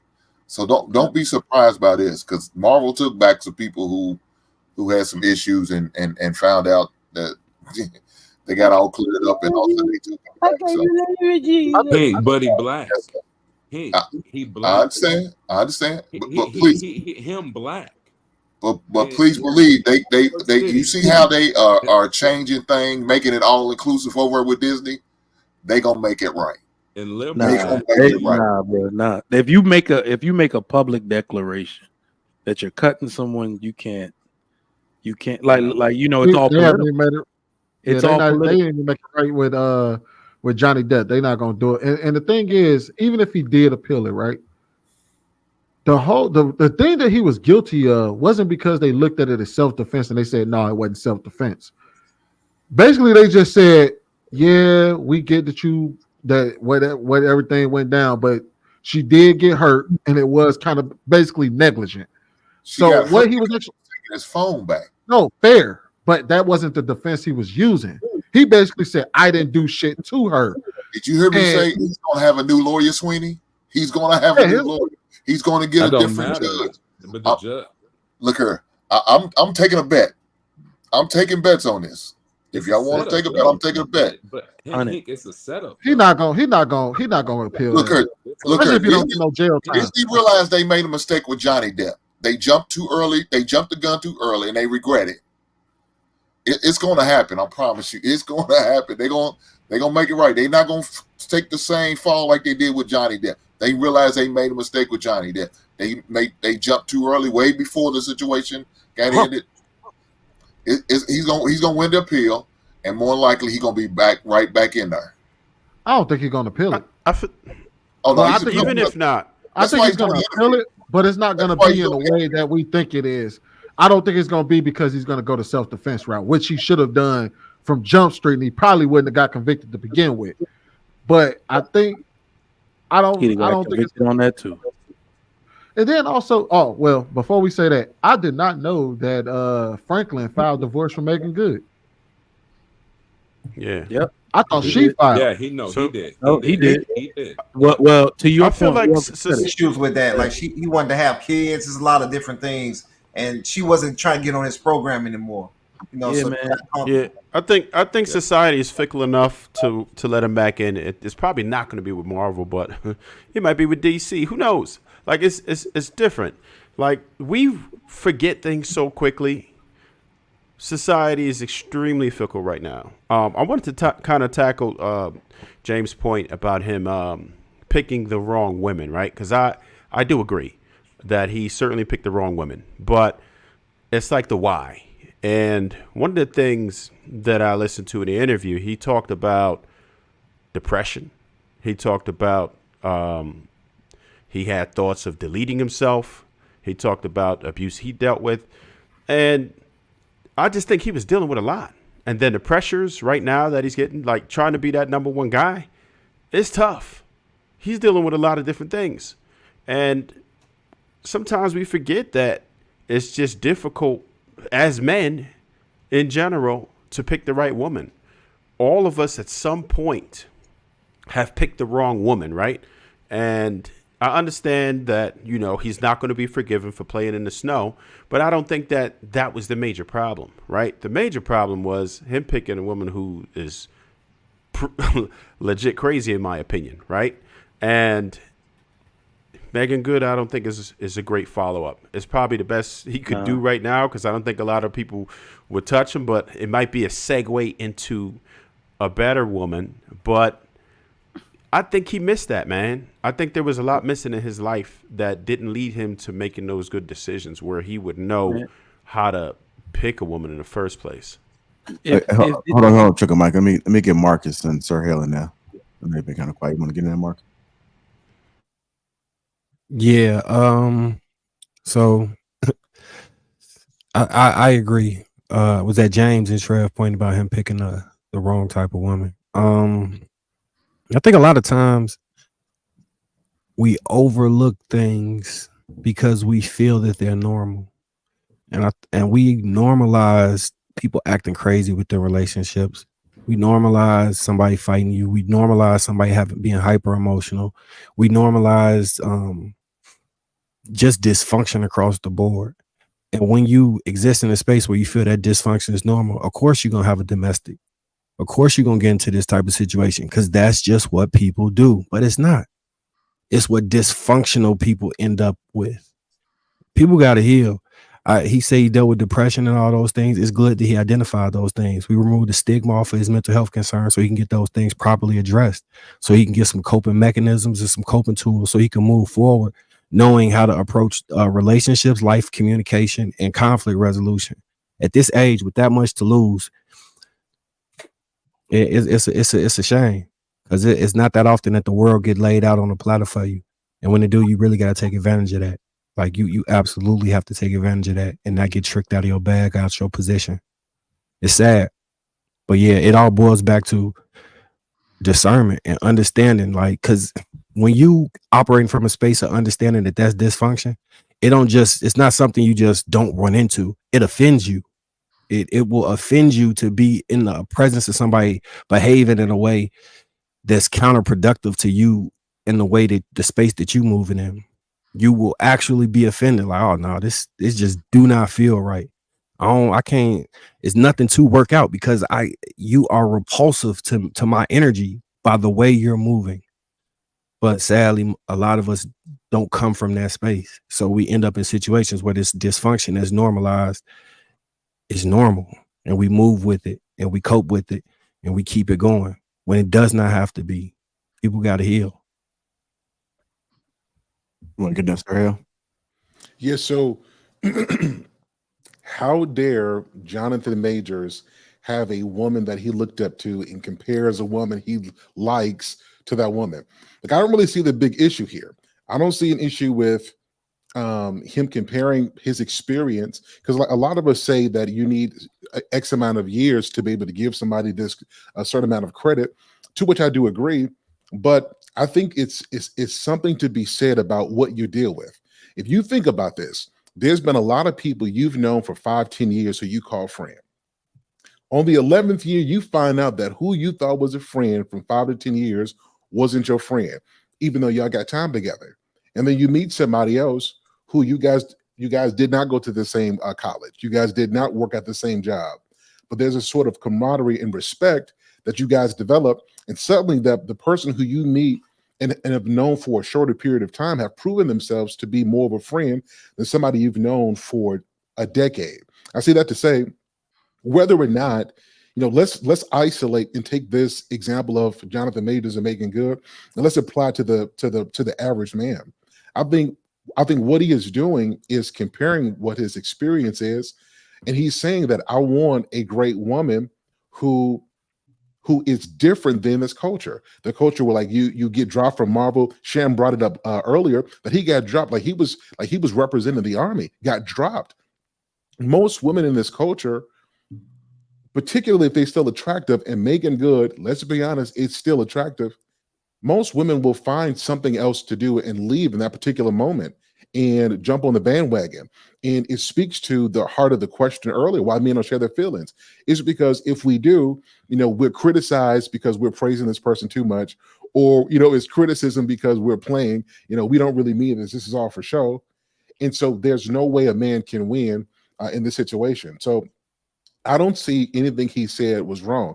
If there's any fault, I think it may have been premature because maybe he doesn't have any experience outside of what has happened to go on. But to see a black man celebrating a black woman in reflecting on the example another black woman or black women have set, I think that that's noteworthy. And I think it speaks to why he's being criticized. Now, we talked about this earlier. Shan said, he wants everybody to double their income early. You guys know when your money is up and somebody say something about, shout out to all the guys with their money up, or shout out to the guys who drive nice cars. You don't feel no way about it because you got a nice car, you got your money up. It's only when you don't got something that you feel some kind of way about it. And I think a lot of the women who are offended by the comparison of Meagan Good to Coretta Scott are women who can't identify, right? They're not the women who've been loyal or who have stood by somebody through difficult times. And so they find some way to criticize them, not because he said something wrong, because they don't identify, and it makes them uncomfortable. So I see nothing wrong with Jonathan Majors. And I do hope that he comes back in full force. I think it's said how many black men, all it takes is a rumor for your trajectory to be stopped. And so I'm hoping for a comeback and more success than he's lost. So that's my piece. I will say that, do y'all remember the last person that was supposed to be next up and considered the next Denzel Washington? Y'all don't remember? Y'all don't remember? Michael B. Jordan? No.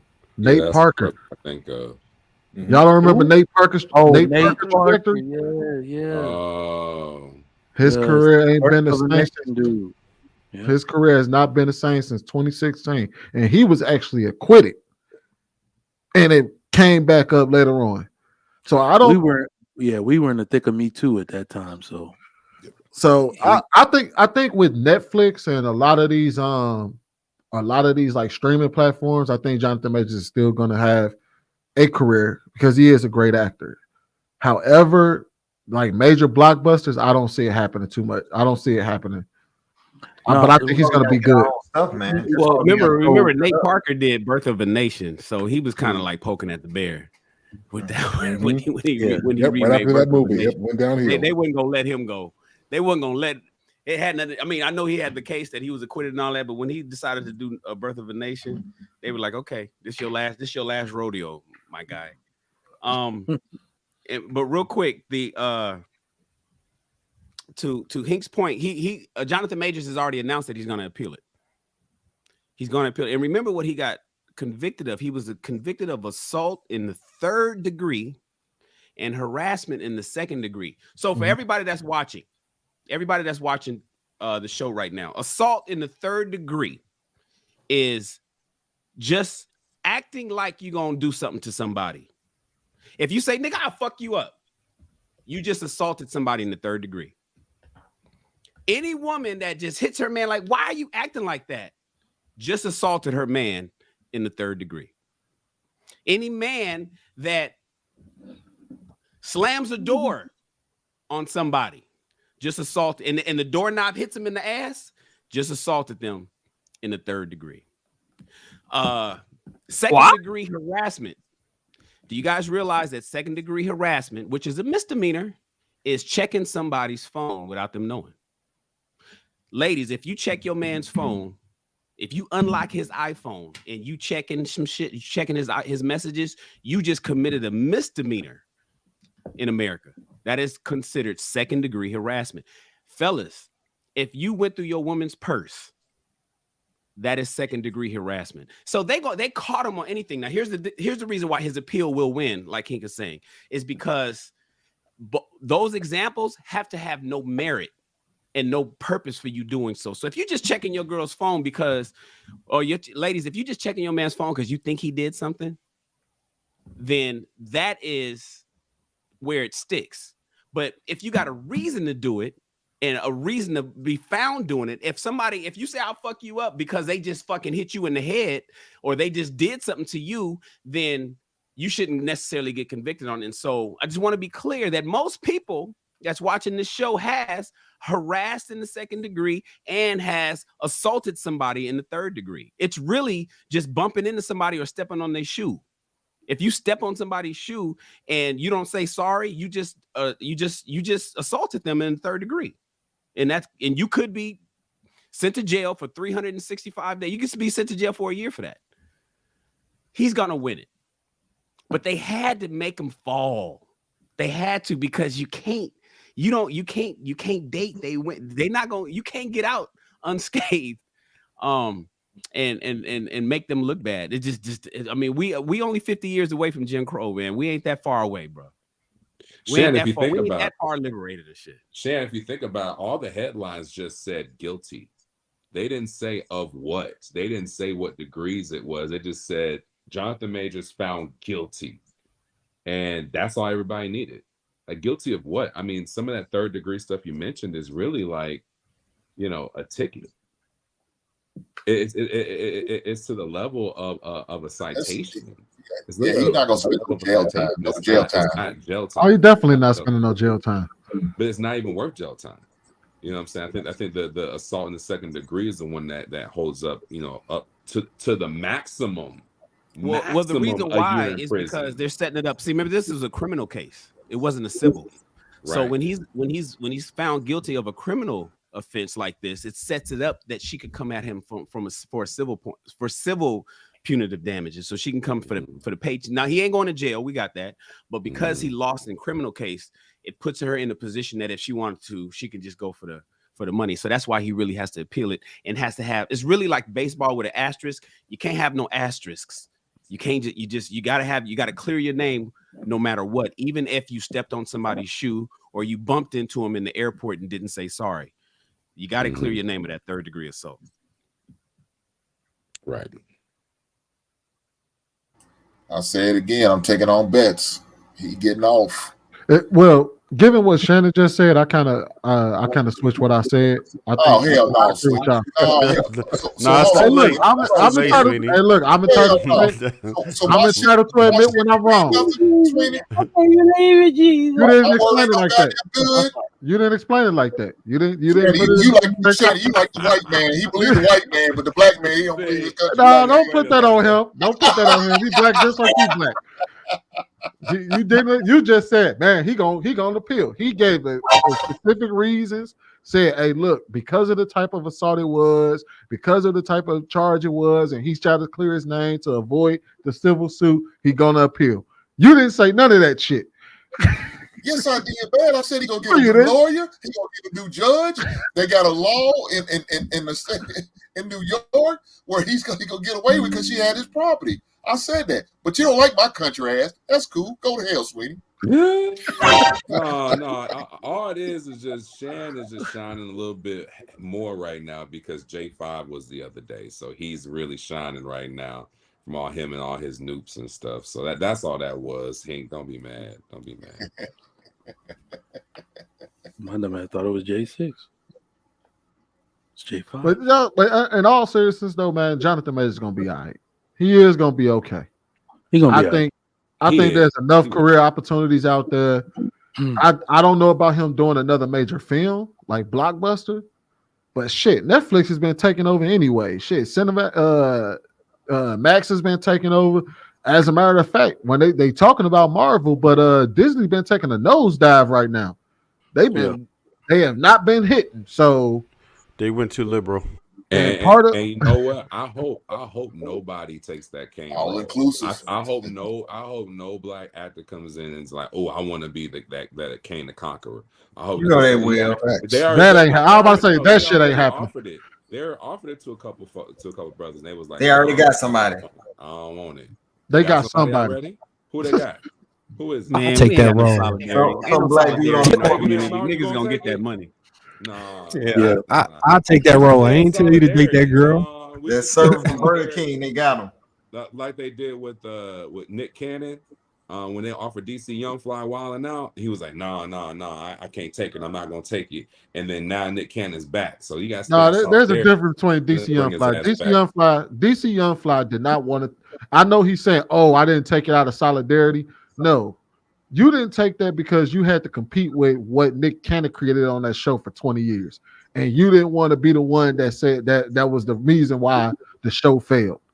I guarantee it had nothing to do with I'm doing it because of Nick Cannon. No, you just didn't have what it takes, and you didn't have the right and ability to make Wild 'N Out continue to be a success. And what nobody gonna rock with Wild 'N Out if you took it over.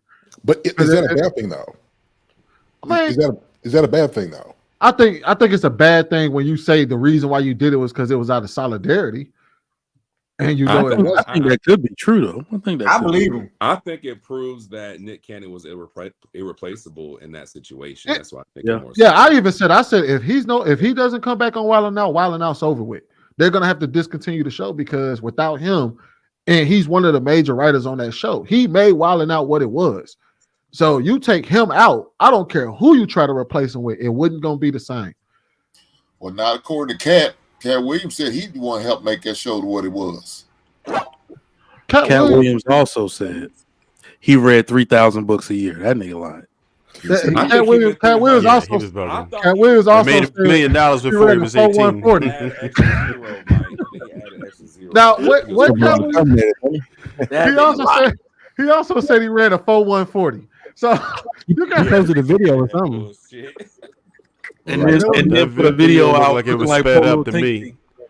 The video was mad blurry. I'm like, nah, they sped that up. It was more like a 4.7. But you got to remember, the man's over 50 years old. Sweet. No, he ran a 4.7 over 94 feet. He had about at least another 15 feet to go for that to be a full 40. For him to be that old and he can run a 40 in like 5.8, it's still pretty good. But nigga, you wasn't running no 4.1. You said you was the fastest man alive for real. It wasn't no 5.8. What the hell did you get 5.8? Because he ran a 4.7 over 94 feet. That's not a full 40-yard dash. He lied. No, we gotta address it. He lied that whole interview. Do you know that I met? He said I haven't been in a building with Kevin Hart in 25 years. Do you know, I sat there and I thought, and then while I was thinking, not 2 minutes later, one of my homies from college sent me the picture of Kevin Hart opening for Cat Williams when we took a picture with them in college. Like, yes, you have been in the building. Like, how long was that? That was in 2006. That was in 2006. So that's about 20 years. Like 17. Yeah, I'm like, dude, you be lying. That's pretty goddamn long. Now, he misspoke. That was pretty goddamn long. Opened up for you. Damn, like, Trigger what are Mike. you talking about? That's pretty long. That nigga 2 years old. He's on them left-hand cigarettes, so it might throw his mind off. When you say I ain't been in a room with somebody in 25 years, I give you a 5-year. Bro, he was just lying, bro. He was lying left and right. Hey, y'all don't think Tyler? Do y'all think Tyler Perry would pick up Jonathan Majors or not? Y'all think Tyler Perry would pick him up? So think about it. It is advantageous. So after you have the evidence, right? So really, what we're coming down off the liberal high. Liberals had the power; they abused the fuck out of that shit. Now we're coming down. We've hit a fever pitch with all their bullshit, with all the Me Too. Women are lying and getting discredited on that shit. So their power dynamic, they're losing the power struggle. So now it's about to be advantageous for you to save black men and redeem black men. We're going to go into that period of stuff. So any black whatever, now that he has a video, that was his saving grace. So what usually happens for a black man is the accusation kills you. But now the evidence was so like, damn, you was running away from this chick, right? So it takes a camera. They pulled them Ring cameras, nigga. They Yeah, got them up. it takes a camera now to save you. And at least he didn't all the way lose in the court of public opinion. The court of public opinion kind of was split. Yeah. At least was split. So anybody now can take him on as a redemption type of thing if you black. BET, Tyler Perry, anybody who would do it, it would be an advantage of them to do it. I'm gonna tell you where you ain't going. Was it split trigger, Mike? I didn't hear nobody on her side. I No, thought it was no. What I kept hearing was, yeah, she did that, but you know, it's the victim thing. They hit with the butt, huh? Okay. It wasn't as many butts as it normally is with that. Yeah. one, no. Yeah. Normally, I think that was full of because it was a butts. white That's why I woman. said at least split. Ah, it was Becky. That's right. It was a white woman. But also, I don't think he's going with Tyler Perry. I think Tyler Perry is gonna be willing to take a chance on Jonathan Majors ain't going to go do no movie for Tyler Perry.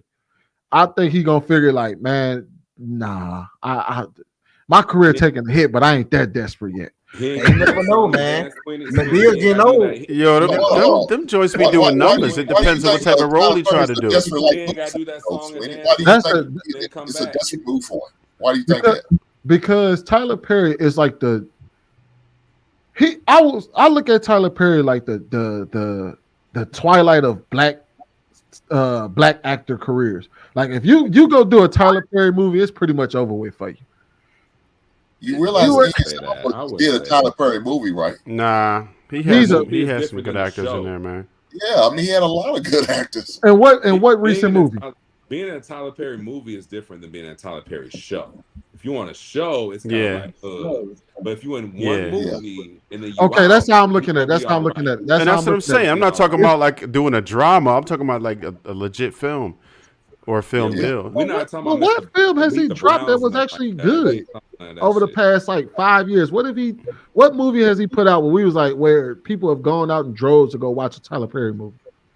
They do that. Nah, it was all on Netflix. None really. Them I've had beef with Tyler personally. It's been documented from years ago. But the thing about Majors with Tyler is, Tyler hasn't done anything large. Lionsgate would give Tyler $20 million to do those Medea series. That's his biggest budget. So Tyler is known to be a cash cow because he'll take $5 million and make $100 million out of it. Mm-hmm. So he's like, he'll take low, like he doesn't do anything really over $20 million. Mm-hmm. Jonathan Majors is looking to make $20 million a movie. That's what his salary is. He might have to take so $5. He might have to take $5 $5 million. Yeah, Tyler doesn't pay $5 million on his project. So that's the thing about it. So just the agents alone won't send Majors to Tyler Perry simply because the budgets don't support an actor like Majors, despite what happened to him. He would do a Netflix movie before he does a Tyler Perry movie. He gonna go to Netflix, maybe like he gonna go to Netflix, maybe HBO or Max, HBO Max, or something like that before he goes to a Tyler Perry film. He'll do a TV show with Max real quick. I mean, not anymore. I mean, they did that Lovecraft Country and that thing got canceled, but yeah. But Tyler Perry, you if you got to go to Tyler Perry right now, coming off of doing Marvel movies, it's over with. Yeah, shit, y'all see, shit. Oprah was in the same goddamn category. You see Taraji P. Henson out here, mad as hell at Oprah right now. Yeah, the sisterhood don't look too strong right now. It don't. Shane, I got a question for you. What are your thoughts on this Hollywood making men wear dresses? What is? So, can you answer? Wait, can you answer before I? Because I'm not a part of. I was in what we call Black Hollywood when I was making films. It's true. It is. There is a. We were talking about kowtowing before. So typically, people they test you out here. They check to see. They basically are in those parties and all the young boys and all those rooms and the things in the Hollywood Hills, and they invite you to the parties. And when you get there, you have the opportunity to leave, and those that stay are typically offered things and whatnot, and their careers tend to take off. So wearing the dress is what the question is. You know, like the black men or men in general. It's not just black men. See, the thing is, we're highlighting it as black guys. It's like these black men out here wearing the dress. They're making these black men wear the dress. No, they make all men wear the dress. All of them. Fucking Sylvester Stallone wore a dress. Goddamn Arnold Schwarzenegger wore a dress. Oh damn. It's yeah. But we don't look. See, when you know, when Ryan Seacrest wears a dress, it's funny. You know, if what's my man's name? The short dude, the comedian. I forget his name. Really big. Pause. Danny DeVito. No, not Danny wore a dress too. Yeah. So that's what I'm saying. So the idea is to get the men to wear a dress. But with black masculinity, and the fact that we don't have that many people in Hollywood as it is, very small percentage, it highlights even bigger. So it's very true. It is what it is. So one thing that would happen with me. So here I am. My studio. I was at Sunset Gower Studios. So there's a studio in Hollywood called Sunset Gower Studios on the corner of Sunset and Gower. My office was on Stage 5, and I was there for 2 years. And this is before Steve Harvey moved to Atlanta. Steve Harvey was at Sunset Gower Studios. NCIS office was down the way. It was a lot of cool productions. Dexter, I don't know if you guys remember a TV show called Dexter, where this dude was. So Dexter's production was right around the corner in the same stage that I was in. And there's a commissary at every Hollywood studio.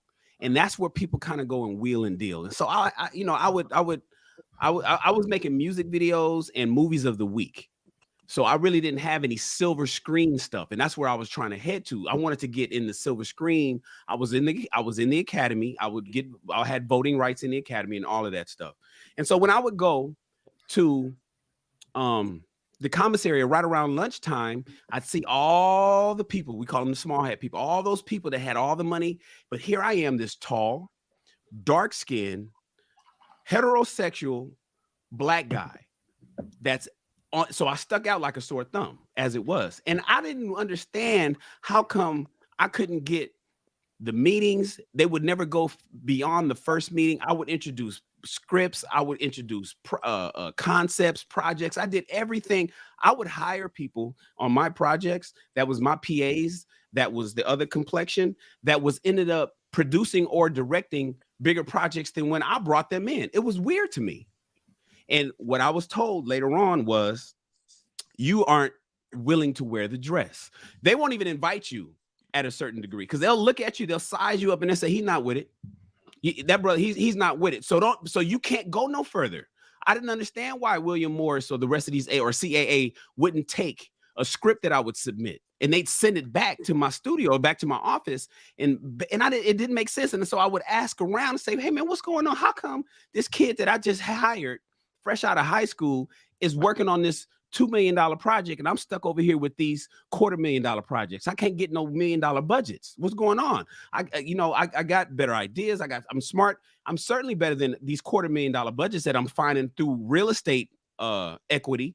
I want to get funded. And so I was thinking, okay, I need to move down to Paramount Studios or over to Sony Picture Studios and get off of this independent lot. But that wasn't the case. What I was told was, oh, you are you're a heterosexual, strong black man that they can't control. So you're not gonna I make get hit it with that before too. Yeah. You move around this studio because I had a little golf cart of my own. You move around this studio. I remember when there's a movie called Hellboy. Yeah. And Hellboy 2 was getting, and I was on the set. You move around here like you can't be controlled, but you are a producer. And if you're a man in a position of power and you are looking to have your projects funded, you got to play along and get along. And some of that stuff is a lot of homosexual activity. And when they know that you don't play that game, you will not get ahead. There is a glass ceiling if you are the type of motherfucker that can be controlled. And one way they do it, Marcus, is to see if you, and for actors at least, because there's a whole different process for people behind the camera, but for people in front of the camera, Marcus, is to see if you'll wear the dress. If you will portray a woman and bring down, you can be the action superstar all you want, but we want to put you in this one comedy and we want you to say this line. And if you say, yeah, I don't really feel comfortable with that, they'll go back and then that shit, this person tells that person, this person tells the showrunner tells the suits at the, and then they hear about it and they say, okay, cool. We'll make sure that he just doesn't get invited or even get offered these particular roles. And then even if they go for it or they have their agent submit them for it, it's rejected. It doesn't even, the gatekeeper stop. It doesn't even get to the producers. So to answer your question, Marcus, if you act in Hollywood independent and don't play along or get along with the get along gang, you're not going to go far. And if you won't wear the dress as a male actor, white, black, Asian, or Latino, you won't get far. It just is what it is. Now you can make money. You can have a decent living. You can be, if you got in early, like Denzel back in the 70s and the 80s, you good. I'm talking modern day acting. You're not gonna get too far if you're not willing to fucking come to the Hollywood party. It just is what it is, bro. Oh, so that's why Jonathan Majors had that photo shoot. Yup. You know what it is? There have been manifestos sent to Congress on what the agenda was for homosexual people a long time ago. They said they were going to do all of this. And the reason why I think it is an agenda and why they make men wear the dress is because look throughout history, the world belongs to the heterosexual male. So if you want to push any agenda or if you want to gain acceptance or in Shannon's case, viewership, you have to go through the heterosexual male to do it. If you can ingratiate yourself with a heterosexual male and get him to wear a dress, you have now made something that can market it to all people. Because some men are going to laugh, all women are going to laugh, all homosexuals are going to laugh. That is the closest you can get to universal content. Right? Because if men can laugh at another man in a dress, and somebody said it, like a pastor said it, they snuck it in through laughter. Right? Because we're too serious as church folk. We're too serious when you attach it to homosexuality. So they brought it in through comedy. It's always comedic when they do it. So when now it's a man who lives a lifestyle, who probably has a wife, who has kids, or you see him with his fine ass girlfriend. If you can get him in a dress, you have now found the number one way to market to a universal audience. So that's why they always want to see a heterosexual male in a dress. That's kind of like with the rappers too. They got the rappers wearing different color fingernails now and stuff like that. So now they try to, a lot of the kids look up to them and they want to be like them and all that type of stuff. So that's the same sentiment that you going on. Yeah, I'm over here. It's a bunch of photos he took. The Major. Whole lot of suspect photos. I don't even want to put it up there. I know it was one particular where he was like laying. I seen that one, but he was laying his hand on Michael B. Jordan's shoulder. Did y'all see? Y'all just saw the same interview I just saw, and y'all heard the way that man was talking, man. You can't tell me that there wasn't something sugary in the tank. Just from the way he was interviewing and talking about Meagan Good, bro, you can't look at that and be like, no, you ain't all the way straight. You sound like some of these women, man. Come on, bro. We don't know. It might just be his demeanor. I feel like you had a softer demeanor, but I wouldn't say he's not hetero, right? I wouldn't say that. I didn't say he wasn't hetero. I say he's not all the way hetero. Demeanor. No, but Sweeney, you cannot. Once you start putting sugar in it, then What Sweeney? What you're seeing when you see what you're seeing it from is like, yo, man, where's the homie at from the hood? But when you hear, and you want to go somewhere, you can't walk like me. I'm 6'2", 230 pounds. I have to cower my shoulders. I have broad shoulders. When you go to the events, when you go to the screening of this, or you go into such and such release party, or you're going up to somebody's Hollywood party and house, and these people are shorter, you have to like kind of you can't look menacing. You can't stand with your chest out and your head up and walk around like you in commit. You can't do that. And so what happens is, and you can't speak with conviction in a deep voice and look somebody in the eye and talk to them about politics or a thing or whatever. You can't do that because it's intimidating, and they don't want intimidating. So what you perceive as maybe ticklish is really just him. Pause. Coach, you know, it's kind of like a coach. Like, hey, you know, let me just show you. Let me sink down in my seat and let me lower my shoulders and sink my chest in, and then speak a little soft. And then when you do that, they'll invite you to the meeting and they'll offer you X million dollars to do the next project. But if you act like a man and you act like, you know, you sit there with your legs open and you like, yeah, so what's going on? So what we doing? Hold on, that works like that across the board, Shan, because even with in regular everyday life, a lot of people are insecure. A whole lot of people are insecure, and just being yourself can be intimidating. Like I've found myself in various cases trying to downplay it just to not offend somebody, so I can give them some advice, and it's a lot of that going on. So I want to bring this into the natural selection argument and what I think evolution should look like. So I'm gonna leave it alone. But I think that people use those things to contort reality so that you can create artificial traits to ensure that other people are able to sustain procreation. I know that's a completely different conversation, but that's what I think about when I think of that, because your actual genetic makeup is intimidating to somebody that's not built like you. Like on those studios, you get what I'm saying? I'm kind of speaking in code. You understand exactly what I'm saying, right? Andrew Tate's message is what? Men, please be a man. Mm-hmm. And look what happened.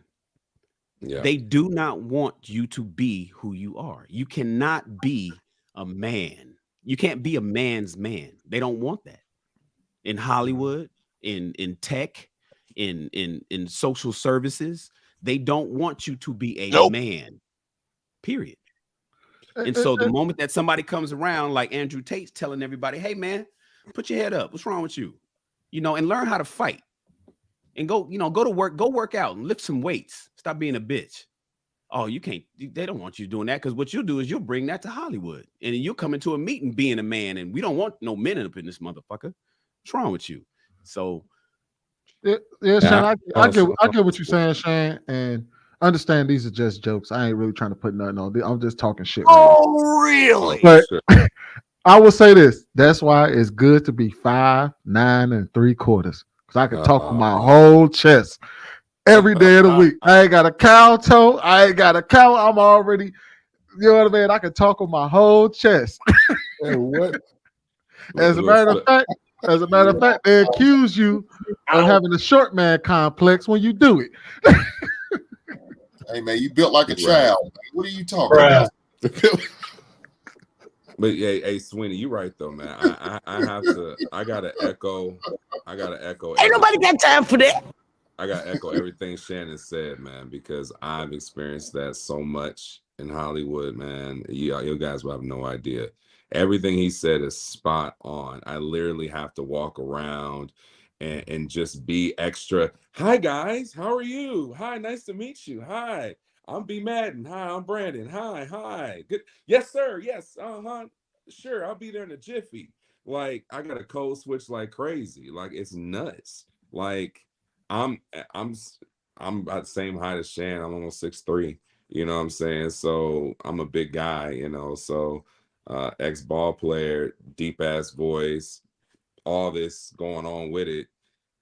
I have to be very cognizant and careful with how I speak to everybody, how I move, aware of my surroundings, and hi guys, what's going on, and not ever raise my voice to make anybody feel like or think I have too much energy and I'm too hyper, or I feel like I run the place, or have my, like I said, legs open and just chill. Like, so what's up, guys? What we doing today? Like, nah, they don't take too well. They don't take too kindly to that. And when I'm my true self, it don't work, man. It don't work. That you're gonna get stalemated. You're not gonna get the opportunities that you work so hard for, and you grind for every day. I mean, I've been on multiple shows, man, and there's certain roles I'm just not gonna get. Or when they do offer me roles, it's some real suspect shit. It's literally some, hey, do you want to do this commercial and be the domestic partner? Like, do you want to be the they them in this situation? Are you open to that? Can you be a big, just happy, jolly guy? Can you do that? All that stuff. And it drives me nuts. I'm like, nope, not doing that. When my agent will bring me something, I'm like, nope, not doing that one. I'm sorry, man. If you a certain height, you can't be gay, man. I'm sorry. You can't be over. You can't be 7'2". Hey. I'm sorry, man. You got Hey, Marcus, just wave your hand like this real quick, like across your face. Hey, look, y'all remember when Wesley Snipes was in Two Phone Woo? You be like, nigga, what? No, bruh. Two Phone Food, like, bruh. Thick on dress, everything. They emasculated Wait, him. they did it He to was Ving definitely Rhames, Big all man. those, huh? Damn, With Holiday Heart. Ving Rhames, yeah. They got Ving Rhames. No, You got hey, that- you got the no baby bullshit though. Vin Rhames was on his way anyway. Because if y'all ever seen him in The Animal, I was like, nah, bro. The way he's, Babe, you need. I mean, Pulp You Fiction. got camera. Hold up, Pulp Fiction. He got Yeah. raped in Pulp Fiction, bro. Straight up. Straight up. I can only imagine how it must feel being a cane course on a woman got to bark like a chihuahua. What you know what I learned? And he had a gotta ball make 'em feel cock in his comfortable. mouth. You They gotta raped make him in the feel worst extra way. comfortable around you. Like, because when some people see me, man, they're like, he's not even approachable. We don't want to approach him. He's so scary. He has a deep voice. It rumbles when we say hi to him. And, we don't want to. He's so much bigger than everybody else. Hell, people don't realize actors in Hollywood are short. Like your Tom Cruises and people like that, those guys are short. The only real big guys walking around is like Dwayne Johnson, like The Rock, and Arnold Schwarzenegger, and those guys. Those are the only real big guys really running around for real. Everyone else is small. Like, I've been on set with Michael B. Jordan and guys like that. I've been on shows with them. Those guys are small. Like, they're small guys. They're not big guys at all. So yeah, they don't like that. They're like, this is our star, and then you're right here, and you're here, and he's here, and it's not gonna work. Sorry, bro. Like, think about Vin Rhames when he played in I Now Pronounce You Chuck and Larry. Like, fucking Adam Sandler and I can't remember what the James what the hell is his name? Forgot what his name is. They were supposed to be the gay couple in the movie, and Vin Rhames was gayer than them. Even though that shit was funny as hell when his ass started singing in the shower, dude dropped the soap. That shit was funny as hell. But like, man, y'all don't remember him in I Now Pronounce You Chuck and Larry? Nope.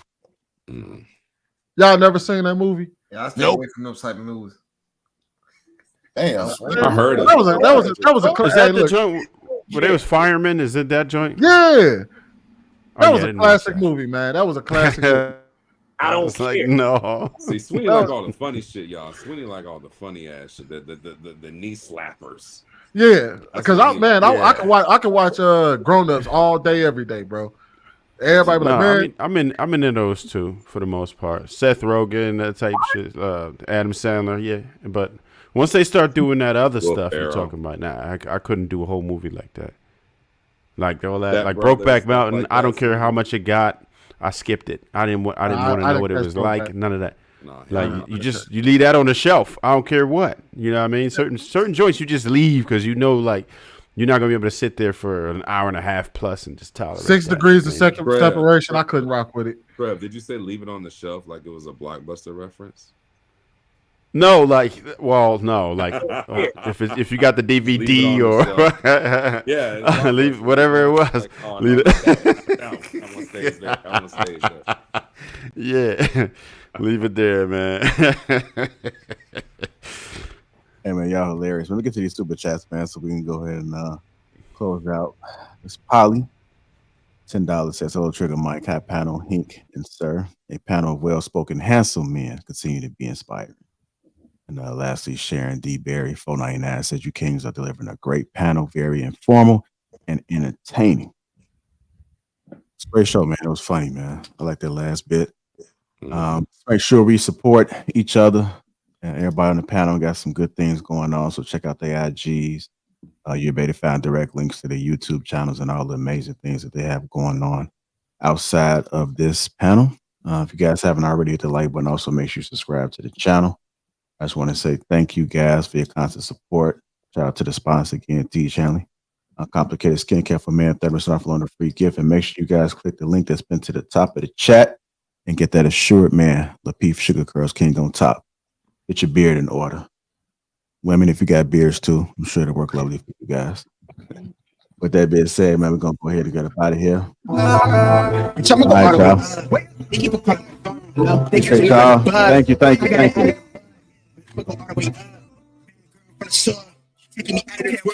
Wave, nice guy with a cold shoulder. You be cool, but I don't know you. Wrote a flower and I'm up the potion. Give me superpowers and I won't stop to the bank. Roll on supermassive. Big bank for the space chatter. Way up in the squad NASA. Couple filled with the dark magic. Subtle flex when I run a race. Tell these rap niggas eat my dust. Lil Batty after cellular. Talking like and I would set it up. I'm a sharpshooter, yeah, Will Smith. Call me Prince Park, let me freshen up. Bay boy on a level up. Way up in the nebulas. I'm never copping a chain. Cause I see it all through the frames. And I leave it all on the pages. Feeling like they want me locked in a cage. They want us all on the fake shit. But I'ma go all the way A with it. Cause I don't feel all the way safe.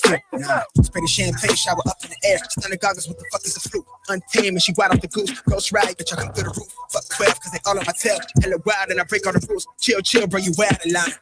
Yeah, I know it's a mood. Bitch, I'ma go all the way up. They keep calling my phone. They catching on to the buzz. I got it out of the mud. But I'ma go all the way up. Bad girl from the shore. She taking me out of this world, bitch. I'ma go all the way. Got the baby spinning. I'm outrageous with it, going crazy with it. Got the phrase jumping off the page, gifted. Got the wave pushing, got the neighbors tripping. Got the crap booming, jumping off the speakers. Drip on me, jumping off the engine. Gold wristed, couldn't tell me shit, bitch. No, bottle fisted. Cooking the bars, turn a lab into a living kitchen. Niggas grimace when I water with it. Subtle flexing to the candid image. Come from pushing in the S-type with no license. Gas low, the window tinted. Still couldn't see me with the zoom on your little vision. Nah, we are not the same. We got different lenses. No one snapping like we something real. They keep it realistic. The split it with my day one. Got the label making bank runs. Cause a train of thought like a freight, huh? I'm the type to get a late start. You the type to be afraid, huh? I'm the type to never have things. You the type to have it made, huh? Yeah, wave. And I keep you to the flame, huh?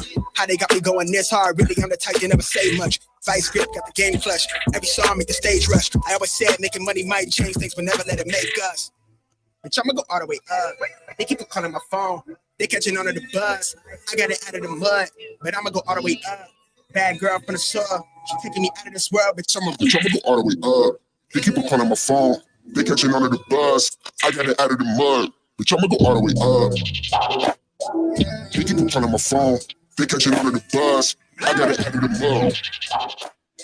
Bitch, I'ma go all the way up. Young nigga with a dream, hold it down for my team. I'm afraid of how I'm feeling. I get high, you was feeling. How I'm feeling. You was feeling. I've been living like a passrooms in this rap factory, living like I'm finished. Wait. Bitch, I'ma go all the way up. Wait. Ow.